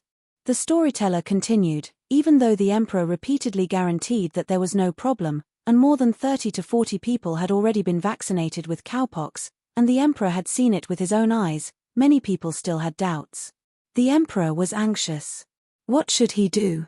This kind of thing that benefits the people is originally a great thing, but no one is willing to try it.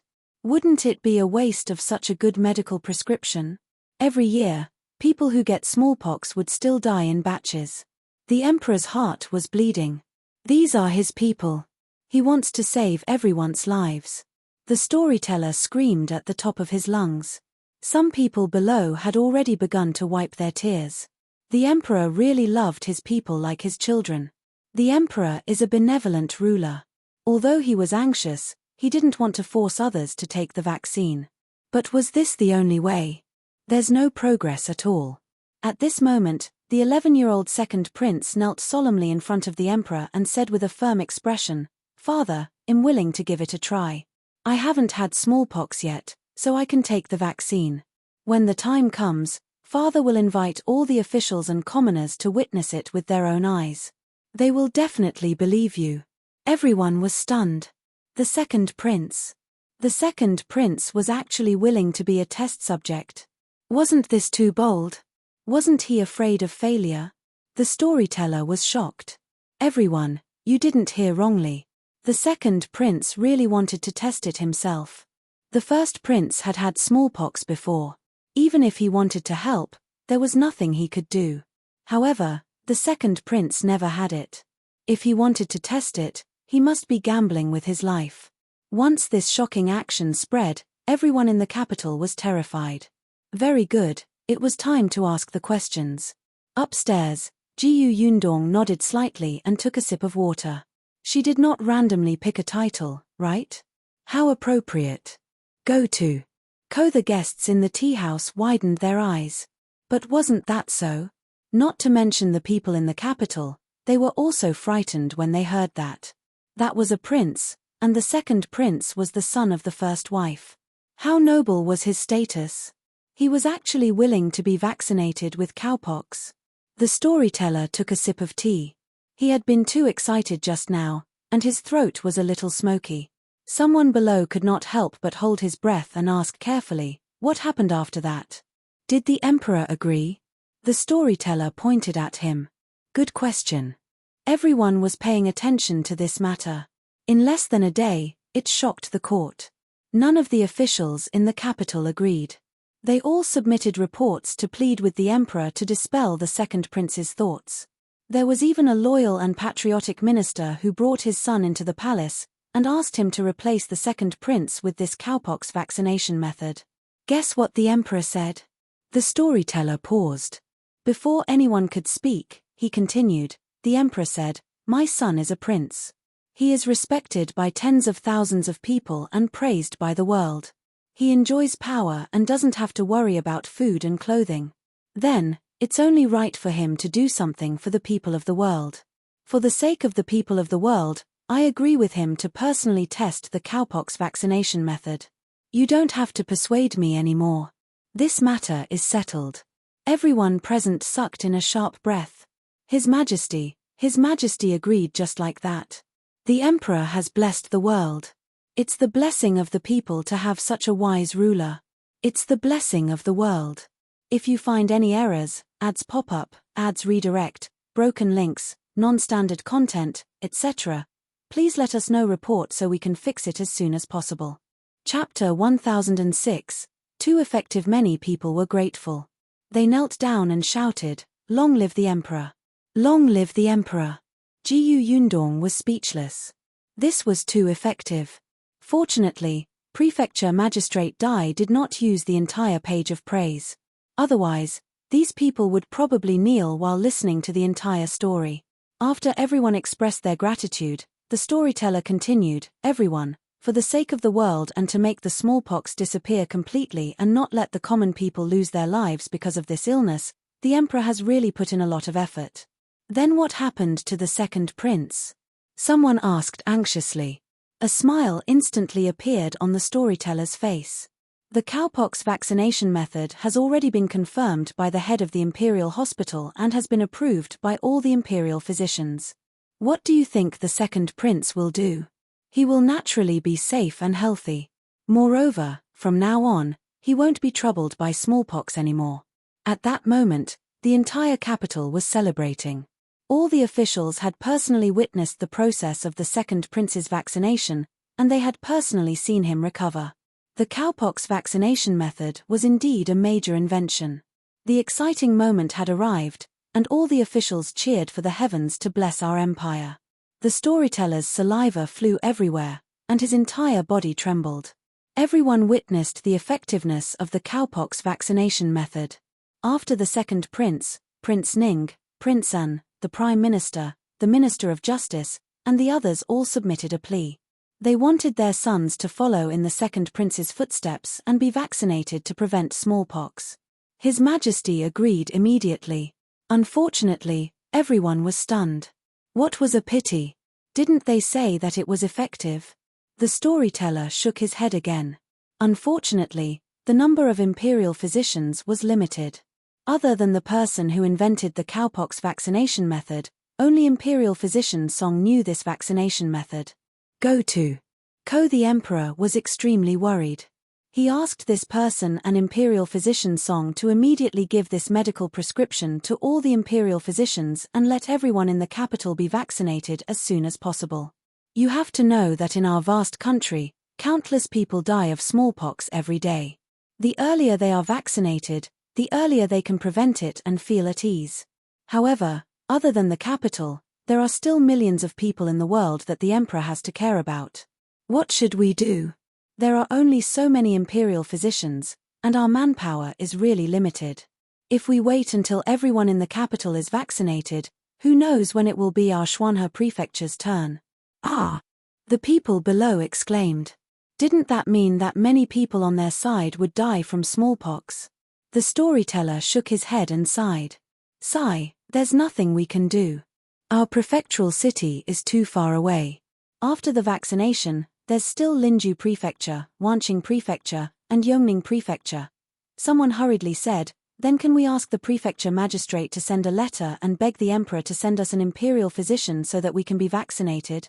That's right, that's right. My first 2 children died of smallpox. Now that I finally have a third son, I'm on tenterhooks all day, afraid that he won't be able to survive this illness. Now that we finally have a solution, I don't want to miss it. That's right. I have an older brother who also died of this illness. My parents suffered a setback and haven't recovered until now. Jiyu Yundong listened quietly from the second floor. Some of them should be hired to talk here, right? The storyteller spread his hands. There's nothing I can do. I'm just a storyteller. I can only tell everyone about this joyous matter. I don't know anything about treating illnesses. As soon as he finished speaking, a group of people suddenly walked over.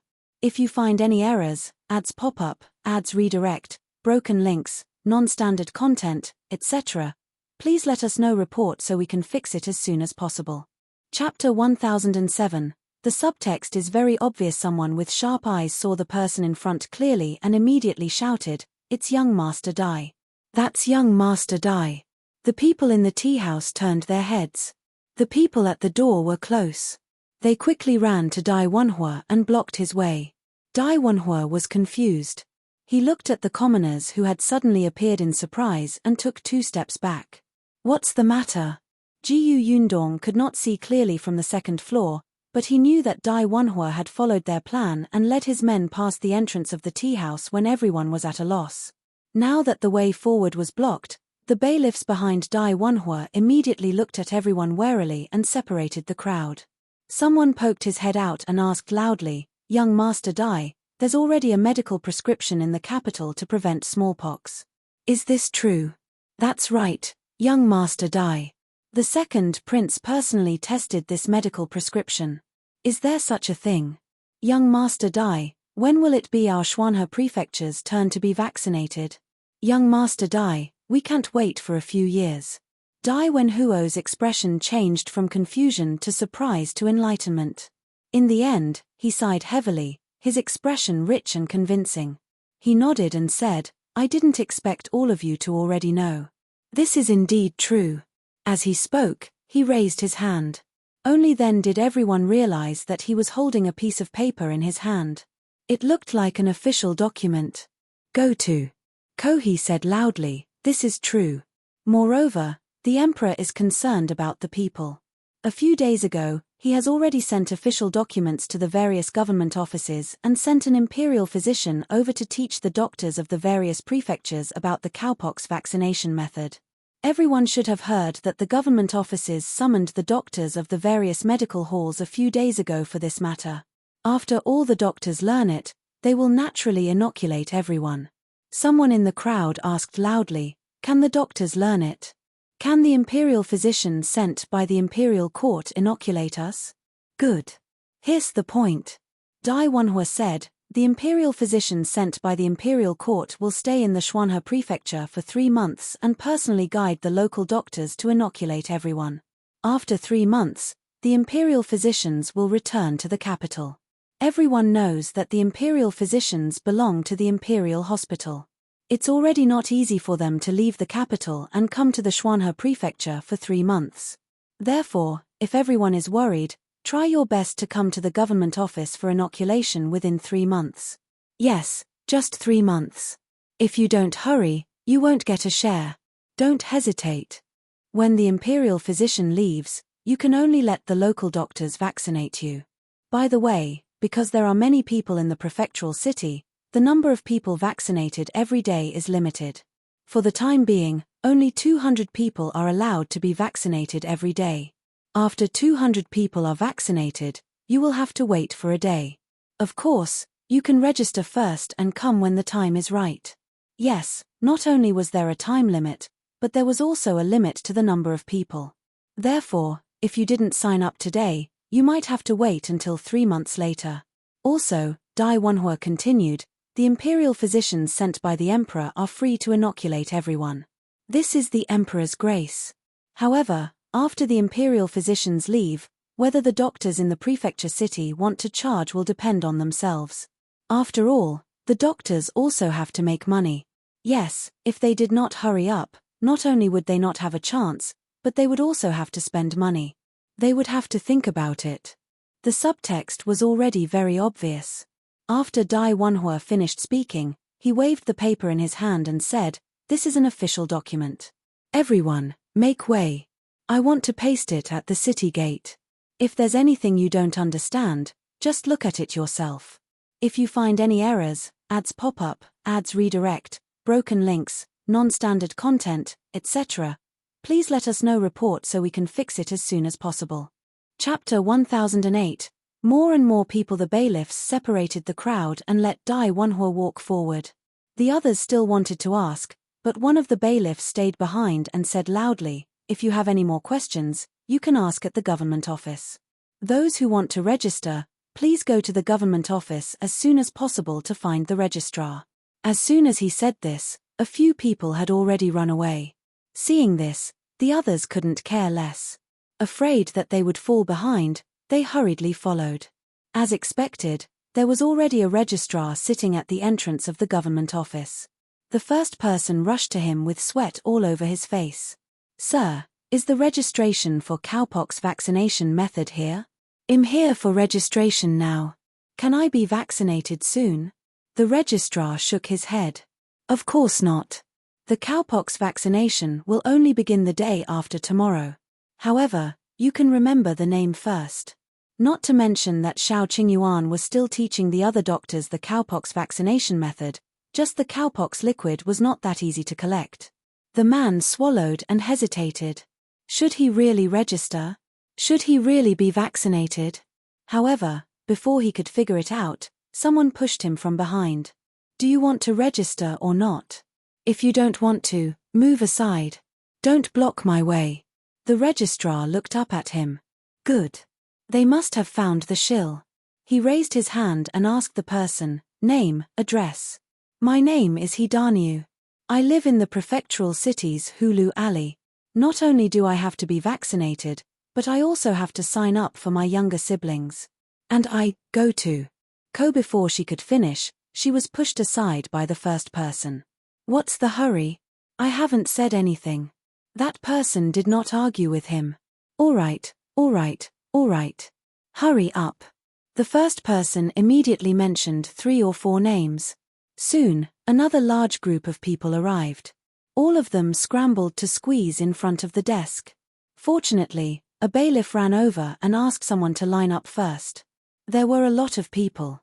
Most of them were listening to books on the first floor of Fortune Tea House. The people on the second floor all had some wealth. When they came over, they were very slow. Moreover, they were actually still a little hesitant in their hearts. They wondered if they should just let these ordinary people test it to confirm that it was safe. Therefore, even though they had come, most of them were still standing far away and had no intention of registering.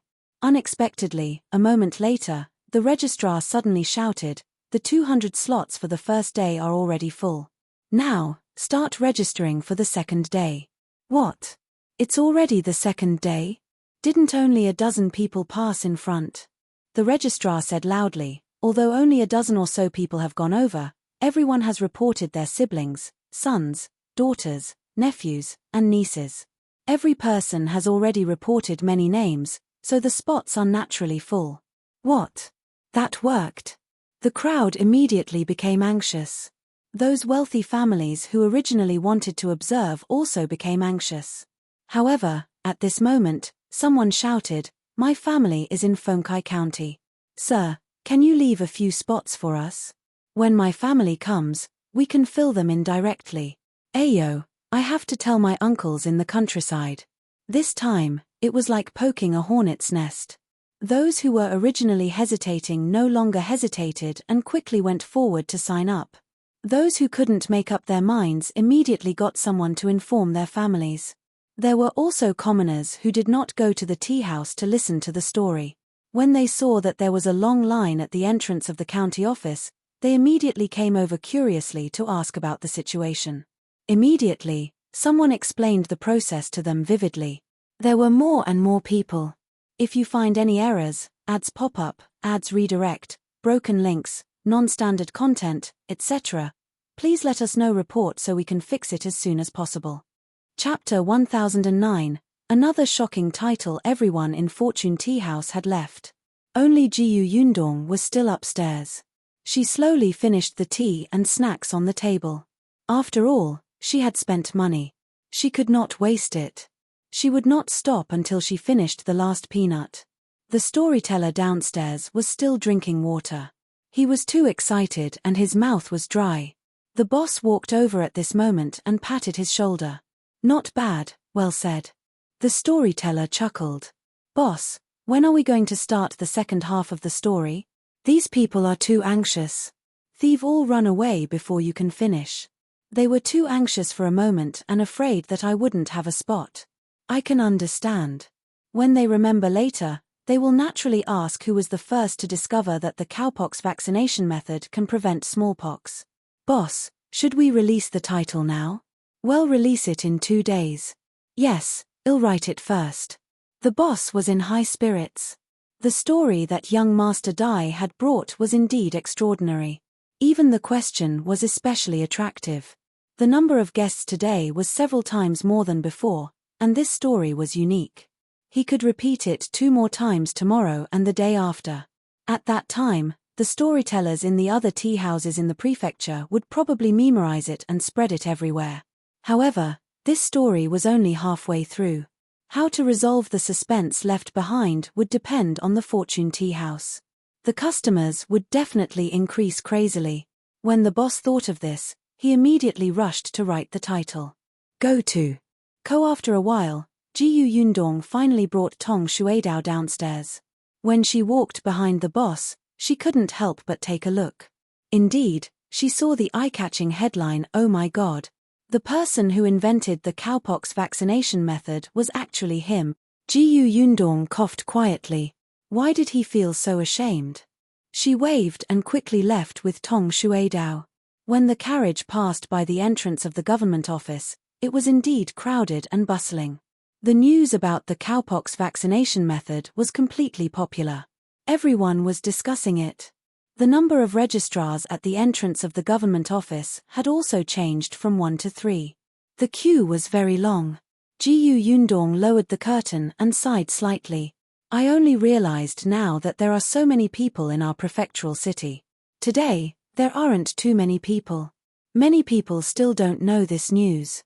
Tomorrow will probably be even more lively. Tong Shuidao steered the carriage in a different direction to avoid bumping into others. However, just as she was about to leave, she suddenly saw a familiar figure squeezing through the crowd. She hurriedly pulled the reins. Miss, is that Xiao Yuan? Jiyu Yundong took a closer look. Wasn't that so? Xiao Yuan was small and was also at the back of the queue. However, there were too many people around her.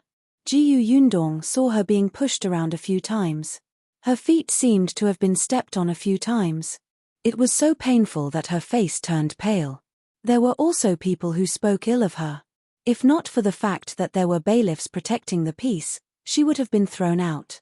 Jiyu Yundong paused. She immediately got off the carriage and walked towards Xiao Yuan. Xiao Yuan was trying her best to poke her head out. When she saw Jiyu Yundong walking over, she was stunned for a moment before she quickly smiled. Sister Jiyu, you're also queuing up. A woman behind her immediately looked at Jiyu Yundong warily, as if she would interfere. Jiyu Yundong shook her head. I'm not here to queue. Why are you here alone? Where's your mother? If you find any errors, ads pop up, ads redirect, broken links, non-standard content, etc., please let us know report so we can fix it as soon as possible. Chapter 1010, Dr. Pig. At the mention of Madame Fan, Xiao Yuan looked a little sad. She said in a low voice, my mother caught a cold. When I came out to buy medicine for her, I heard someone talking about the government office, so I came to line up. As she spoke, she raised her hand. Sure enough, there was a medicine bag in her hand. However, the medicine bag was a little flat from being squeezed around. Jiyu Yundong waved her hand. Come out first. I'll bring you back. But, Xiao Yuan was very hesitant. She looked at the team in front of her and the long line of people behind her. She could not move her legs. She knew about smallpox. When she was very young, she had a close playmate who had smallpox and could not be saved. Later on, Her mother told her about the seriousness of smallpox. She especially hoped that there would be medicine that could cure this illness. Now that she finally had it, she did not want to miss it. Seeing this, Tong Shuidao immediately leaned close to her ear and whispered, "Miss knows that Imperial physician from the capital." "Don't worry." Xiao Yuan's eyes lit up when she heard that. Only then did she come out of the team. Jiyu Yundong held her hand and got into the carriage. She looked at the long line and slowly exhaled. Xiao Yuan had helped her before. Seeing her in such a sorry state, she naturally wouldn't sit back and do nothing. The two of them sent her home directly. Madame Fan had indeed caught a cold. Fortunately, she had recovered a lot after taking a few medicines. Seeing that Xiao Yuan had not returned for a long time, she was anxious. When she saw Jiyu Yundong and the rest, she quickly went into the house to avoid infecting them. Source. Com. Updated on. Hence, it was Xiao Yuan's father who received Jiyu Yundong. Jiyu Yundong explained to him about the incident at the government office, and Xiao Yuan's father immediately became excited. "It can prevent smallpox." "Really? Then, I'll queue up and register for my Xiao Yuan." Jiyu Yundong hurriedly stopped him. "Don't. I specially brought Xiao Yuan back. There's no need to queue up. I'll get a Zhu to come over later and give Xiao Yuan the vaccine first." Xiao Yuan's family wasn't alone. There were also the Su family, and Zhuangzi and the others. She might as well inoculate everyone in one go so that there wouldn't be any trouble in the future. However, the person performing the vaccination was Zhu. Shao Qingyuan didn't have time at all. Speaking of which, compared to Song Dajiang, Zhu might know this vaccination technique better. After all, ever since Shao Qingyuan started exploring the cowpox vaccination method, Zhu had been learning by his side. He had even personally infected himself with cowpox, so there was no problem with his skills. Xiao Yuan's father was even more grateful. "Then I'll have to trouble Dr. Zhu one." Jiyu Yundong was speechless. "Dr. Pig." The corners of her mouth couldn't help but twitch. This sounded too awkward. Shouldn't Zhu and the rest change their names? What were their names in the past? She had to ask later. Jiyu Yundong shook her head and agreed on a time for vaccination with Xiao Yuan and the rest before leaving with Tong Shuidao. Unexpectedly, when she went out, she happened to see Mother Su, who lived next door. Mother Su was slightly stunned when she saw her. Then, she went up to her excitedly. "Boss Jiyu, why are you here? I bumped into Xiao Yuan on the way and brought her back." Jiyu Yundong nodded. "Aunt, I won't bother you anymore. Well, leave first." With that, Jiyu Yundong raised her foot again. Mother Su ran up to her. "Hey, wait, Boss Jiyu." "Aunt, what's the matter?" I do have something to ask you. If you find any errors, ads pop up, ads redirect, broken links, non-standard content, etc., please let us know report so we can fix it as soon as possible." Chapter 10-11, A Match Made in Heaven. Jiyu Yundong raised her eyebrows. "Sure, ask away." Mother Su looked left and right, looking like she was hesitating. Jiyu Yundong saw that it was still early, so she simply said, "Why don't we talk inside?" All right. Boss Jiyu, please come in." When she entered the Su family's house, Mother Su immediately poured her a glass of water. She was very enthusiastic. Jiyu Yundong had just drunk water at Xiao Yuan's house. She simply held the cup in her hand and asked bluntly, "Aunt, if you have any difficulties, just tell me. Su Changshan and Su Qing are helping me now. I will definitely help you if I can. Then, I'll get straight to the point." Mother Su coughed lightly. Even though she was at home, she still lowered her voice and said softly, "I just want to ask Boss Jiyu, how's Zhuangzi's character?" "Zhuangzi?" Jiyu Yundong was surprised. "Aunt, why are you asking about him?" "Well, he and Changshan are both employees at Gus. The two of them have been together for a long time and have a good relationship. They've been to my house twice. I think this young man looks quite energetic and polite. He's generous and smart. I quite like him." Jiyu Yundong blinked. "So be it. So, that's why I asked Changshan to ask around. I know that this boy is not engaged yet and his family is simple." Source. Updated on. Jiyu Yundong suddenly reacted and widened her eyes. Aunt, do you like him? Do you want him, Anne? Su Qing. Mother Su was a little embarrassed. I'm not afraid of you laughing at me. I do have such thoughts. She was living a good life now. Her children had work to do, and her family was slowly starting to have savings. Now, the most worrisome thing was the marriage of his children. The eldest son was still all right. He was a man and was not shabby-looking. Especially after he became a worker at Gus, there were really many matchmakers. It was just that the eldest son wanted to earn more money and live a better life before getting married. However, Su Qing was different. She had been UN engaged before.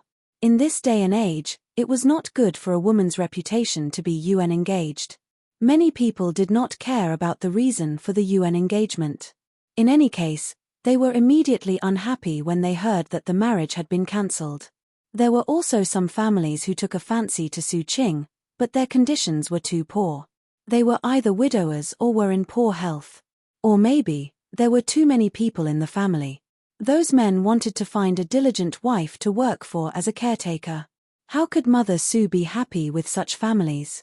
Later on, Su Qing became a female employee of New Tea Pavilion. Needless to say, there were some families with better conditions, but their character was too bad, especially when a few families actually came for Su Qing's monthly salary and asked her to hand over all her money. There were also people who despised her for showing her face in work and asked her to resign after she got married to avoid embarrassing herself. However, they turned around and said that she could let others do this work. After all, there were also older women working in the kitchen in New Tea Pavilion. Mother Su almost fainted when she heard that. These people had a good plan. Because of this, Mother Su was a little disheartened. Until she met Zhuangzi. This young man had a sweet mouth and upright face. He also had a job. His family was simple, and his sister was also a female employee of New Tea Pavilion. He definitely wouldn't mind a woman working outside. The more Mother Su looked at him, the more she liked him. She felt that he and her daughter were a match made in heaven. As for whether Zhuangzi was from the prefectural city or the countryside, that was not important. If you find any errors, ads pop up, ads redirect, broken links, non-standard content, etc., please let us know report so we can fix it as soon as possible. Chapter 10-12. This bastard is Heartless. Jiyu Yundong was a little stunned. She had actually taken a fancy to Zhuangzi. The question was, why did he come to ask her? Although she was the boss and had always been a woman of her word, she was not married yet. She was really just a girl. Jiyu Yundong felt wronged. Seeing that she was silent, Mother Su asked softly, Boss Jiyu? Is there anything wrong? Or is Zhuangzi actually married in the countryside? No, has not married. Jiyu Yundong hurriedly shook her head. Mother Su heaved a sigh of relief. Boss Jiyu, I haven't told anyone about this, not even my parents. I want to ask you first to understand what kind of person Zhuangzi is. What kind of person was he? Jiyu Yundong thought for a moment and decided to give Mother Su a heads up. Zhuangzi is indeed a good person. In the beginning, he was a worker at Gus in my county city. It was because he did a good job that I transferred him to the prefectural city. But there's something I have to make clear to Auntie first. In the past, Zhuangzi was a hooligan in the village. Although he did not do anything outrageous, he did commit theft. Jiyu Yundong was not sure if Mother Su would mind this matter. If she did, then this matter would be over. Mother Su was indeed stunned. A hooligan? She had never thought of this, much less expected it. Source. Updated on. Jiyu Yundong did not hide anything. She also explained the reason why he was a hooligan and his changes and efforts over these days. Mother Su lowered her head and remained silent for a long time. After a while, she raised her head again and said, if that's the case, he became a hooligan for his parents and sister. Now that he's better, he's motivated now. The past is in the past. Moreover, from another perspective, he's a person who values relationships and loyalty. He cares a lot about his family and protects them in his own way. Jiyu Yundong was speechless. How could that be understood? Was Zhuangzi really someone who valued relationships and loyalty? However, Mother Su felt that it was impossible for people to be perfect. She did not know anything about benevolence and righteousness, but a man who was good to his family was responsible. If he knew how to be filial to his parents, dote on his sister, and work hard to earn money, he would treat his wife well in the future. They were all small fries. It was enough that they could protect their small family. At this moment, Jiyu Yundong actually felt that Mother Su was extremely smart. But what if Zhuangzi, that bastard, focused on developing his career? He did not seem to have thought about marriage. His goal was to be a shopkeeper and reach the peak of his life. This bastard had no feelings. At the thought of this, the veins on Jiyu Yundong's forehead twitched. After a while, she said, since Auntie thinks that Zhuangzi is a good person, I'll go back and figure out his intentions. If He's interested, I'll get him to find a matchmaker to propose marriage. If he still doesn't want to get married, well, pretend that we never talked about this. What do you think? Mother Su immediately smiled and nodded. Thank you, Boss Jiyu. Jiyu Yundong waved her hand. There's no need. They are both my shop assistants. I'll be happy if something good happens to them. Just don't ask me to be a matchmaker next time, will you? She was really not good at this. Jiyu Yundong secretly wiped her sweat and left the Su residence with Tong Shuidao. After getting into the carriage, she collapsed inside. Tong Shuidao looked at her in surprise, paused, and asked softly, Miss, are we going to Gus to look for Zhuangzi? If you find any errors, ads pop up, ads redirect, broken links, non-standard content, etc., please let us know report so we can fix it as soon as possible. Chapter 10:13. Get used to being ugly. Jiyu Yundong stood up and looked outside. He shook his head and said, I'm not going. The road to Gus is blocked now. It's not easy to walk on. Besides, I haven't thought of how to ask Zhuangzi. Tong Shuidao was puzzled. How else could she ask? She could just ask him if he wanted a wife and let Miss introduce one to him. However, there was indeed a crowd on the road. It was getting late, so it was better to go home first. The small courtyard was also very lively. On the street where they lived, many people were discussing this matter. The Jiyu family knew that the cowpox vaccination method was Shao Qingyuan's idea, but they didn't say anything. For the past few days, other than Jiyu Yundong, the rest of the Jiyu family had been obediently staying in the small courtyard. A few days ago, Shao Qingyuan had just finished inoculating Miss Jiyu Yunke. She was much better now. The younger siblings in the family had not had smallpox yet. Since there was a preventive method, it would definitely be used on them immediately. However, Yunshu and Yuanji were in the county city, so they inoculated Keek first. It was just that the young lady still had marks on her body. She felt that she was too ugly and refused to come out of her room. The first thing Jiyu Yundong saw when she came in was that she had covered her head with red gauze. She looked like a little bride. She smiled at once. The little girl heard the sound and immediately turned her head. Sister, you're back. Where's brother Shao? He won't be coming back today, but he told me that Miss Keek's acne will be gone soon. Can you hold on for 2 more days? Okay. The young lady felt that she would get used to being ugly. As long as she didn't look in the mirror or the basin, she could still deceive herself. That night, Shao Qingyuan didn't return. He would probably have to stay in the government office for the next 2 days to train those doctors urgently. The entire prefectural city was just as they thought. The story of the cowpox vaccination method quickly spread in the 2nd, 3rd, and 4th tea houses. More and more people knew about this method to prevent smallpox. They learned about the great actions of the current emperor and the second prince. They also knew that there was a long queue outside the government office. The number of people registered had already lined up until a month later. Most people had the mentality of following the masses. Coupled with the fact that this was an official endorsement, the Imperial court would definitely not joke about such a matter of life and death. This cowpox vaccination method must be real. They had to take this opportunity to queue up. Not only did they record their names, but they also reported the names of the people close to them. The people of many villages outside the prefecture capital also heard the news and rushed over. There were even people from the nearby county cities who came to register. Seeing that there were more and more people, The prefecture magistrate began to get people to tell stories in the tea houses in the counties. However, the outcome was still slightly different. After all, it was impossible for the imperial physicians sent by the imperial court to go to every county city. Being able to stay in the prefectural city for 3 months was already the limit. Therefore, they changed the part where the imperial physician was staying in the prefectural city to that the doctors personally taught by the imperial physicians personally stayed in the county cities. The other 2 points, the limitation of numbers and the free consultation, were the same as in the prefecture capital. However, this was enough. Soon, there was a long queue outside the county office. Shao Qingyuan only returned to the small courtyard on the 3rd night. When he returned, it was already dark. Almost everyone in the Jiyu family had gone to rest. Only Jiyu Yundong was still sitting in the study reading the account book.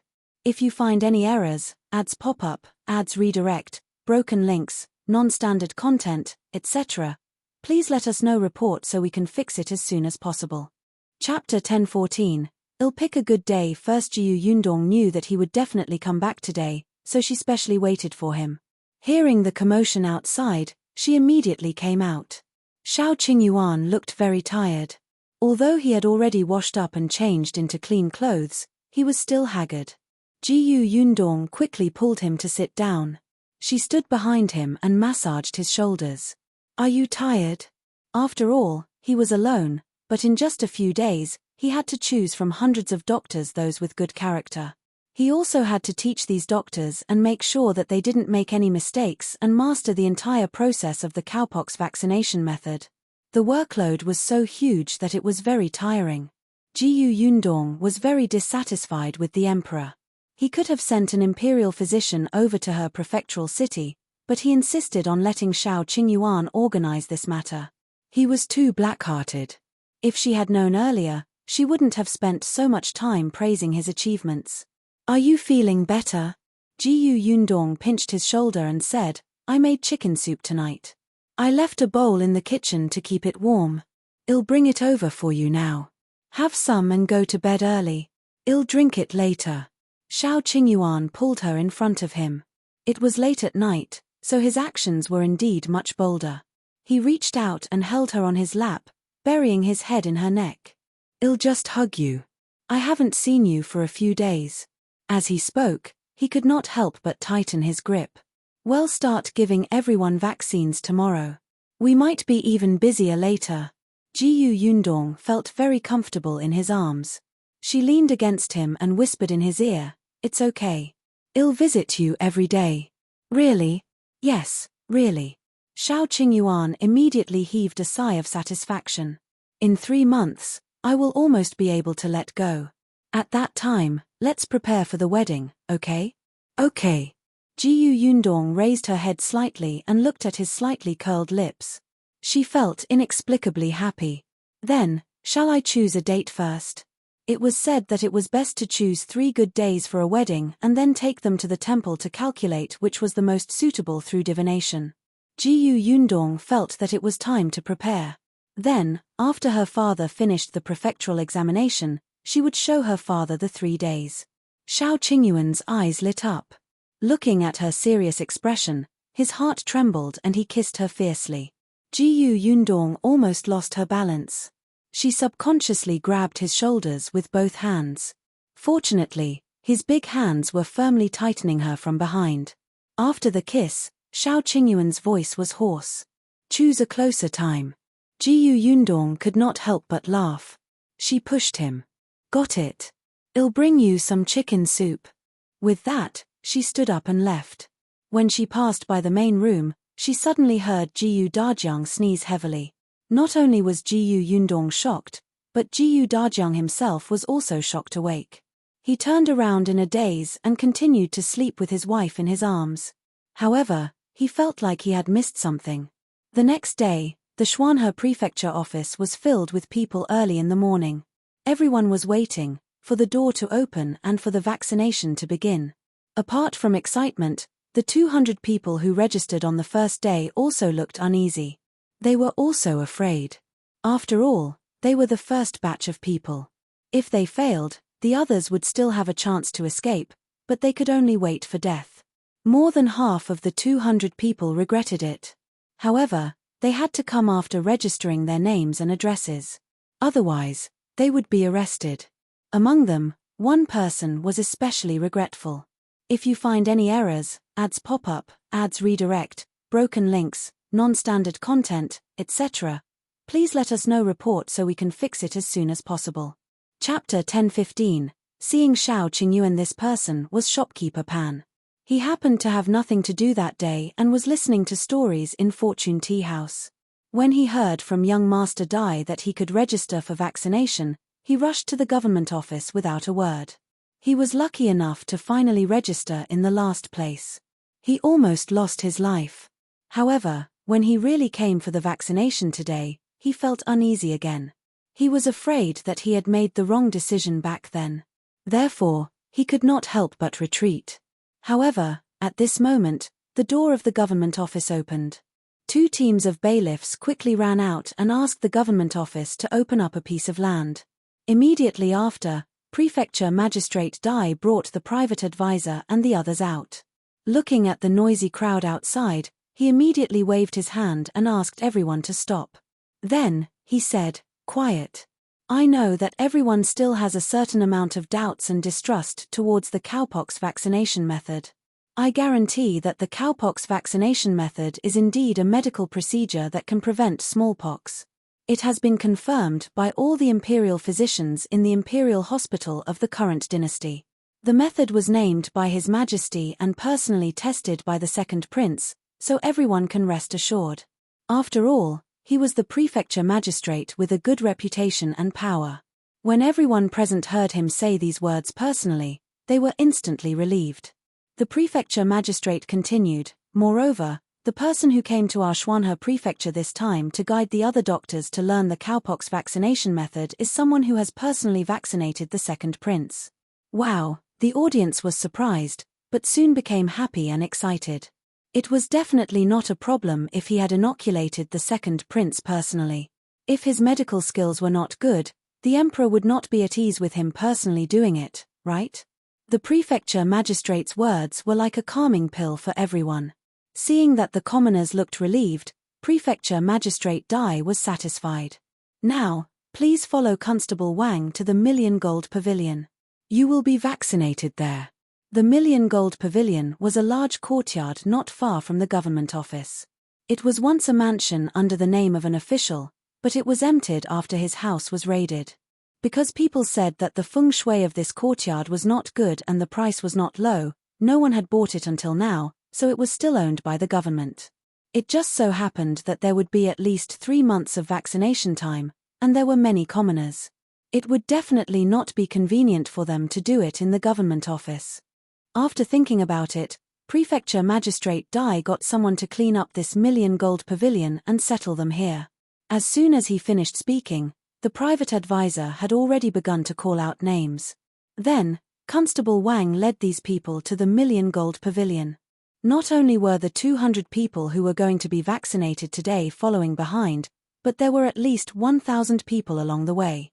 When they arrived at the Million Gold Pavilion, other than the 200 people, everyone else stopped. Then, they saw that there were already more than 100 doctors standing inside the door. Among them, there were dozens of reputable doctors in the prefecture city. Many people knew them and they were very good doctors. Seeing them, these people felt more at ease. Constable Wang quickly called out their names and led the commoners to the doctors. The rest of the people who had not had their turn waited at the side. Shopkeeper Pan had nothing to do because he was in last place. However, he still looked nervously at the people who were being vaccinated. After watching for a while, he felt uncomfortable, so he turned to look elsewhere. Then, he saw Shao Qingyuan. If you find any errors, ads pop up, ads redirect, broken links, non-standard content, etc., please let us know report so we can fix it as soon as possible. Chapter 10:16. Has the Imperial physician? Impossible. Shao Qingyuan had just parted ways with Jiyu Yundong at the door. He did not let her enter the Million Gold Pavilion. There were people everywhere, and they were being vaccinated. The air was dirty, so it was not appropriate to bring people in. However, Jiyu Yundong had given him many masks before he left. She told him to change them regularly and distribute the rest to other doctors. It was more or less beneficial. After Shao Qingyuan took the masks, he asked her to go back and do her work. After watching Jiyu Yundong leave with his own eyes, he turned around and entered the million-gold pavilion. At this moment, he was giving masks to these doctors who were preparing, so he did not have time to put one on himself. The doctors had also come into contact with the epidemic in the past. At that time, they would cover their mouths and noses with a cloth.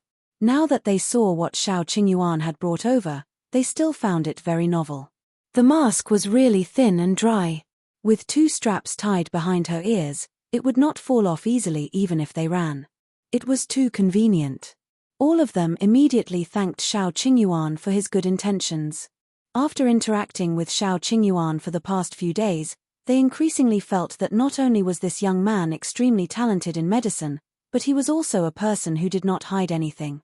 When they asked him about the methods of the Imperial physicians in the capital to deal with illnesses, he would tell them frankly.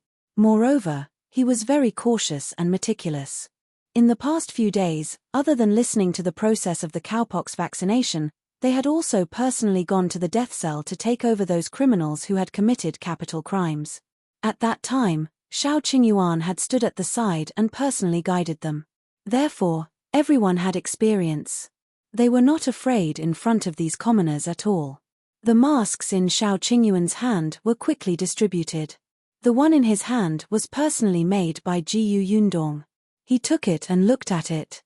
A second before he put it on, shopkeeper Pan happened to look over and saw him. Shopkeeper Pan was stunned. He was too familiar with Shao Qingyuan.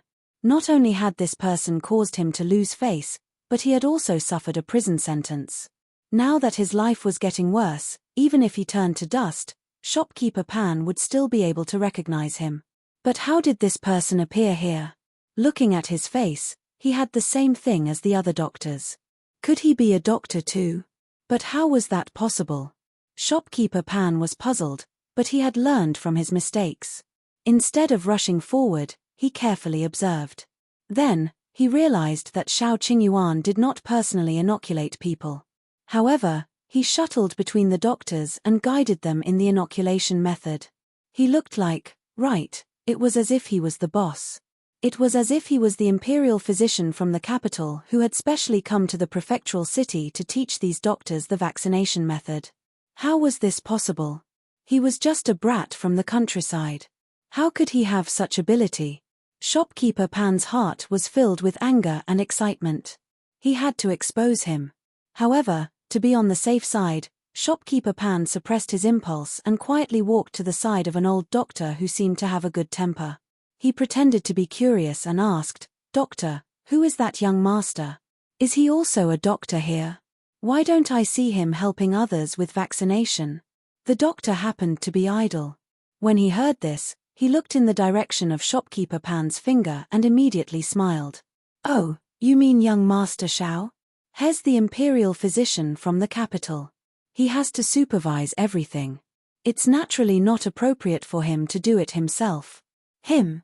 An imperial physician from the capital? How is that possible? If you find any errors, ads pop up, ads redirect, broken links, non-standard content, etc., please let us know report so we can fix it as soon as possible. Chapter 1017, He wants to expose him. Shopkeeper Pan suddenly stood up. Although he already had a guess in his heart, he still shouted in shock. His voice was a little loud and instantly attracted everyone's attention in the hall. The doctor who had just answered his question was immediately displeased. "What are you shouting about? Why can't young Master Shao be an imperial physician from the capital?" But he, Shopkeeper Pan pointed at Shao Qingyuan, but his mind was racing. He knew that Shao Qingyuan was from Fengkai County.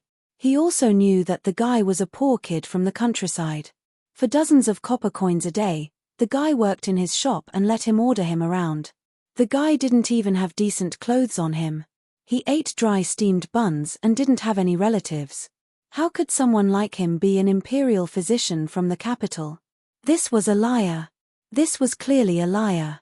Yes, this person must have even hidden it from the Prefecture Magistrate. He was going to kill the entire Xuanhe Prefecture. Shopkeeper Pan was excited. He had finally found an opportunity to take revenge. Therefore, when some bailiffs thought that he was here to cause trouble and wanted to throw him out, he immediately shouted, "Let go of me. Let me tell you, He's not an imperial physician from the capital. He's a liar. Really, I've seen him before. He's just a penniless and ruthless poor boy. How can he be an imperial physician who saves the world?" Everyone present was stunned. Even the bailiffs stopped moving. Qingyuan looked at Shopkeeper Pan with a trace of confusion in his eyes. Curious.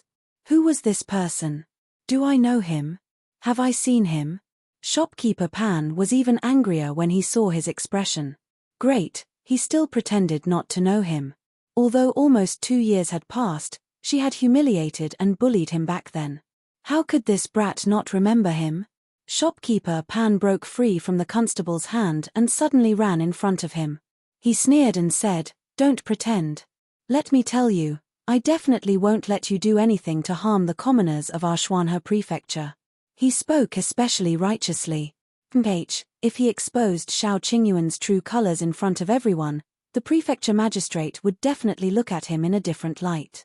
All the citizens of the Xuanhe Prefecture would be grateful that he had saved their lives.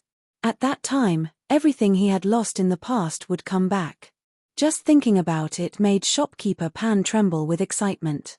He asked Shao Qingyuan loudly, "Let me ask you, are you from Fengkai County? Is your name Shao Qingyuan?" "Yes, so what?" Shao Qingyuan narrowed his eyes slightly. Shopkeeper Pan snorted and said to everyone, "Did everyone hear that? He's from Fengkai County. He's not an imperial physician from the capital at all. He's a liar who came to harm everyone." The people present exclaimed and stood up one after another to take a step back.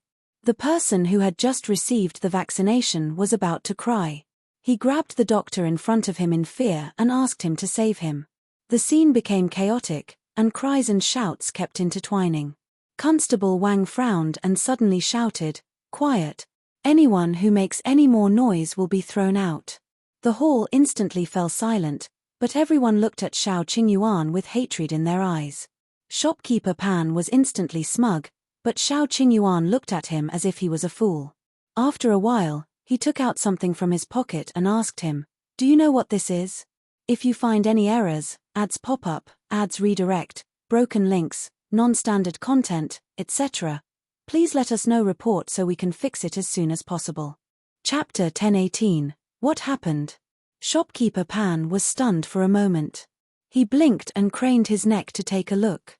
At first, he didn't quite understand, but after a while, his expression changed. How did you get this? What do you think?" Shao Qingyuan looked at him coldly. Someone beside him could not see it clearly and did not understand. He quickly asked, "What is that?"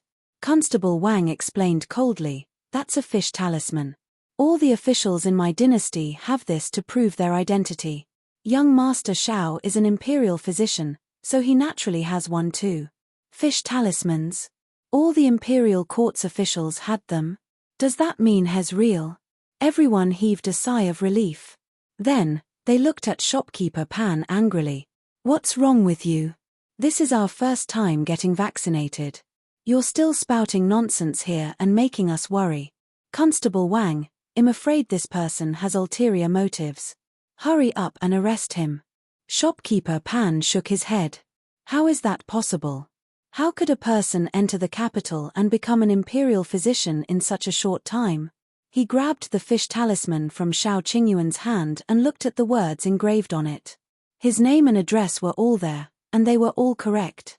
But Shao Qingyuan took the fish talisman. "Get lost." Shopkeeper Pan subconsciously took a small step back.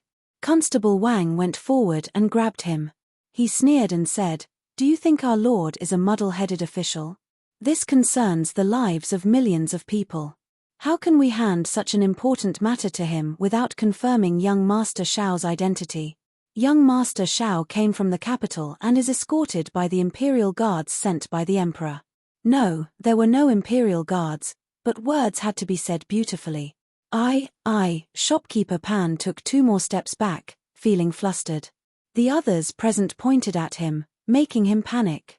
Constable Wang grabbed him and walked out. This is the Emperor's decree. You clearly have ulterior motives for doubting young Master Shao. Come, follow me to the government office.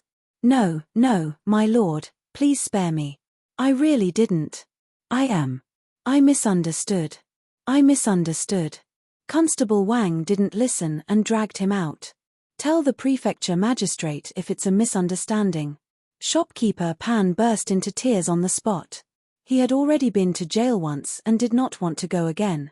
His begging voice became more urgent, but it was also getting further and further away. After the voices could no longer be heard, Shao Qingyuan said to everyone, "It's all right. Continue." Everyone present now firmly believed in Shao Qingyuan. He was a true imperial physician who could take out fish talismans and could be trusted.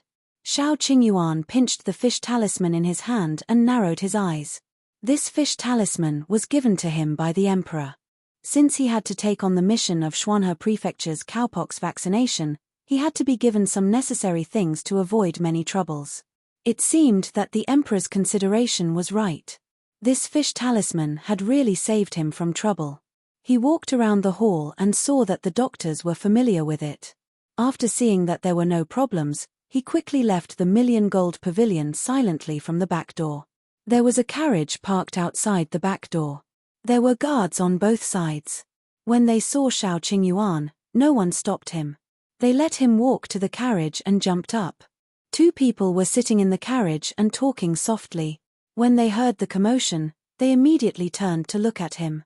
What's going on with Shopkeeper Pan? If you find any errors, ads pop up, ads redirect, broken links, non-standard content, etc., please let us know. Report so we can fix it as soon as possible. Chapter 1019, Found Money? The person who spoke was Qin Wenjing, who should have stayed in the county city. Shao Qingyuan frowned and said, "It should be someone who knew me in the past. I don't remember him." The Prefecture Magistrate waved his hand. "I've already sent someone to investigate. Do you think He's the person who will sabotage the cowpox vaccination? It doesn't seem like it." Qin Wenjing lowered his eyes and pondered. If someone really wanted to cause trouble during this vaccination, they shouldn't have found such a person. He looks a little like a fool. Shao Qingyuan agreed with this. It's not him, but after Shopkeeper Pan's commotion, I realized that someone's behavior is very strange. Who is it? Qin Wenjing asked anxiously. The vaccination this time was too big. It was very likely that someone would make a big fuss. Especially in the Xuanhe Prefecture and Fengkai County. Qin Wenjing had stayed in Fengkai County for a few years with the Emperor's secret mission. It could be seen that Fengkai County was hiding a huge secret. Unfortunately, although they had already found out about the Dao father and son, the Dao father and son were not important figures. Qin Wenjing had to find out all the ferocious beasts hidden in the county prefectural city.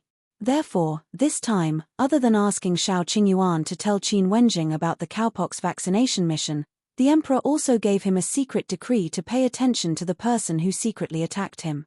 Even though Shao Qingyuan and Jiyu Yundong did not want to participate in these things, but, ever since Jiyu Yundong handed the cowpox vaccination method to Qin Wenjing, many things were no longer under their control. Could Shao Qingyuan refuse to help the Emperor? No.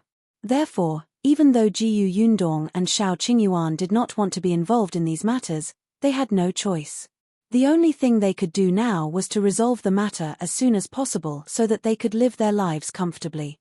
There was a short man who was about 20 years old. He was very strange, Shao Qingyuan said. At that time, Shopkeeper Pan bumped into him. He seemed to be holding something in his hand, but after he was hit, he immediately hid it in his sleeve.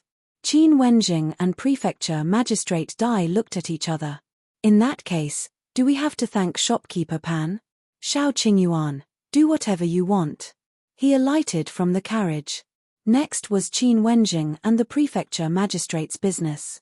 The short man probably did not know that he had been exposed, so as long as Qin Wenjing sent someone to follow him, he would probably gain something. He returned to the million-gold pavilion and looked at the busy crowd. He sighed. He missed Yundong. At that moment, Jiyu Yundong had already arrived at Gus. From the moment he got off the carriage, he saw the happy and busy Zhuangzi. He looked so excited that he did not even notice that Jiyu Yundong had come in. It was only when Su Changshun called boss that he quickly turned around. Jiyu Yundong sized him up from head to toe. You look energetic. Are you used to working in the prefectural city? Yes, everything is fine. Zhuangzi nodded repeatedly. Jiyu Yundong walked to the side and sat down.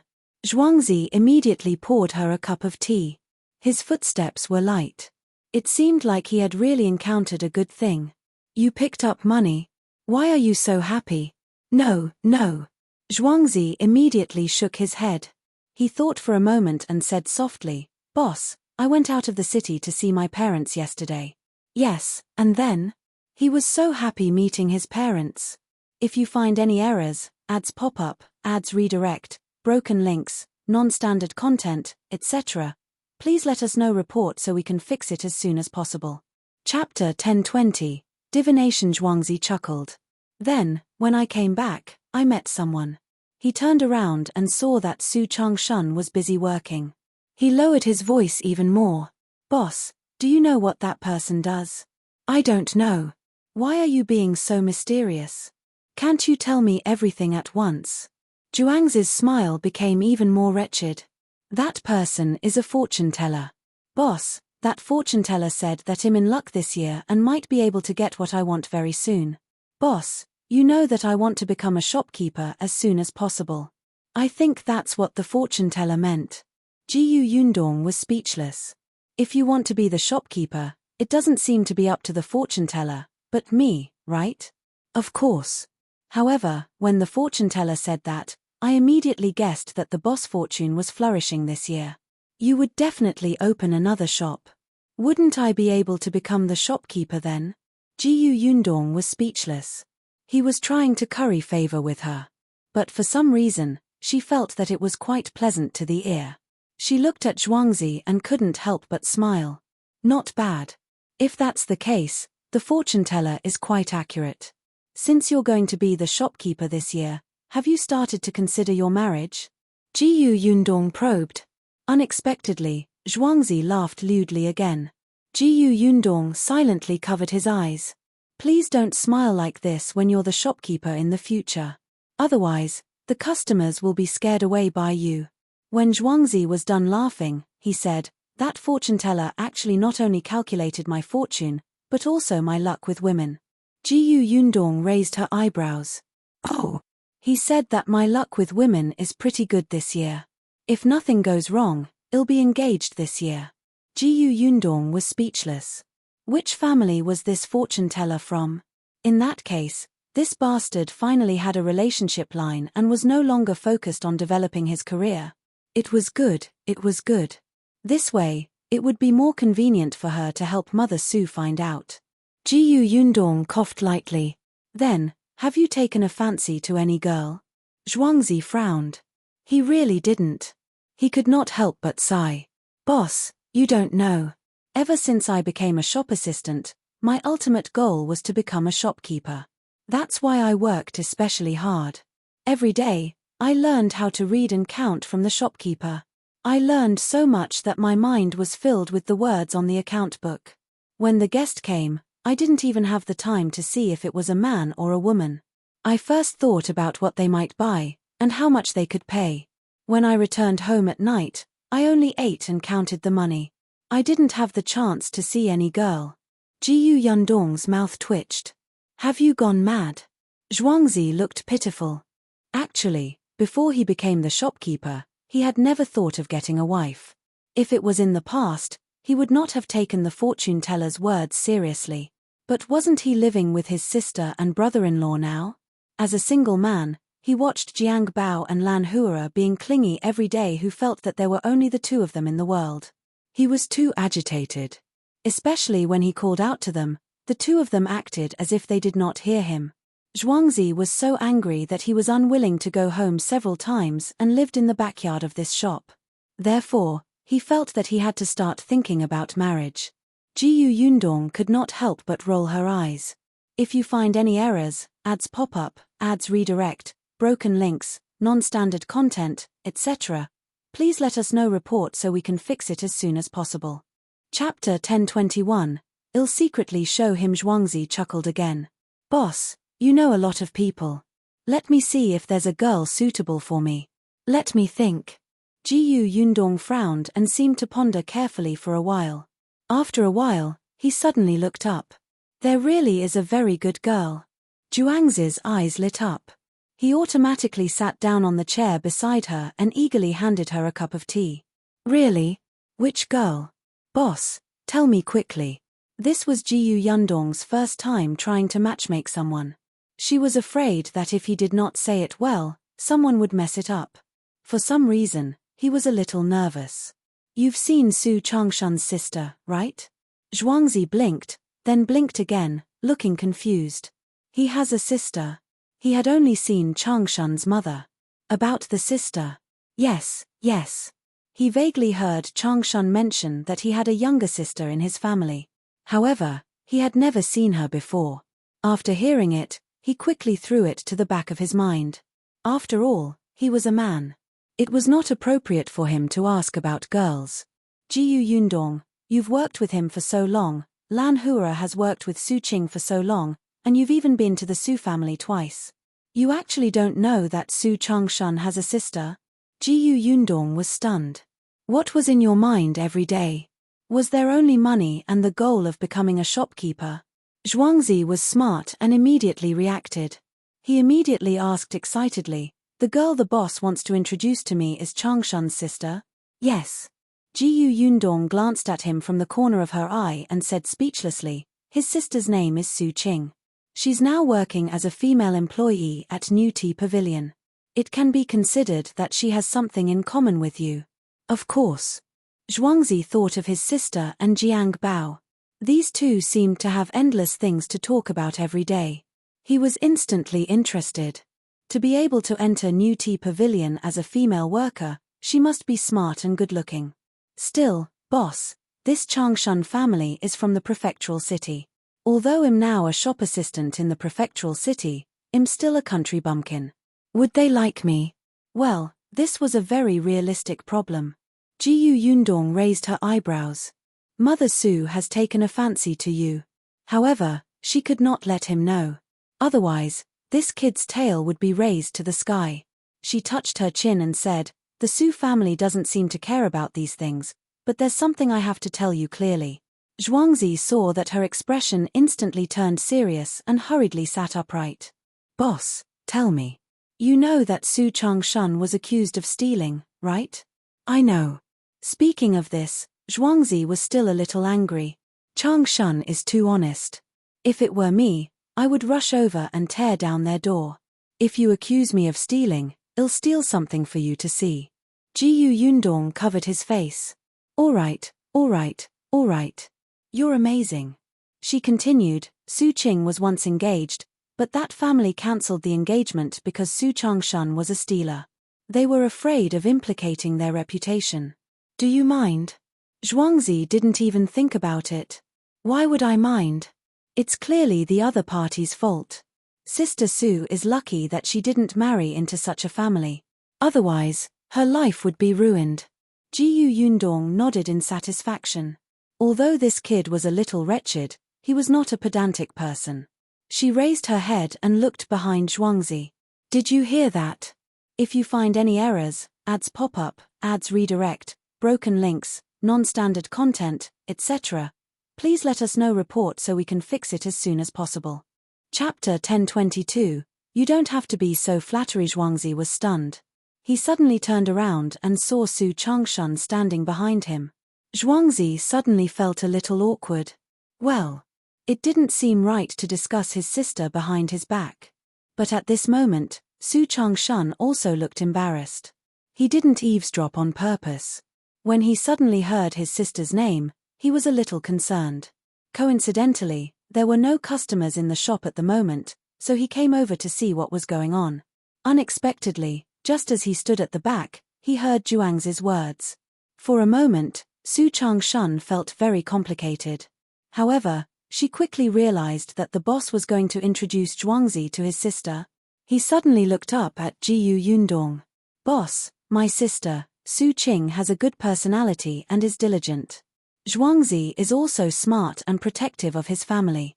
You've been with him for some time. What do you think?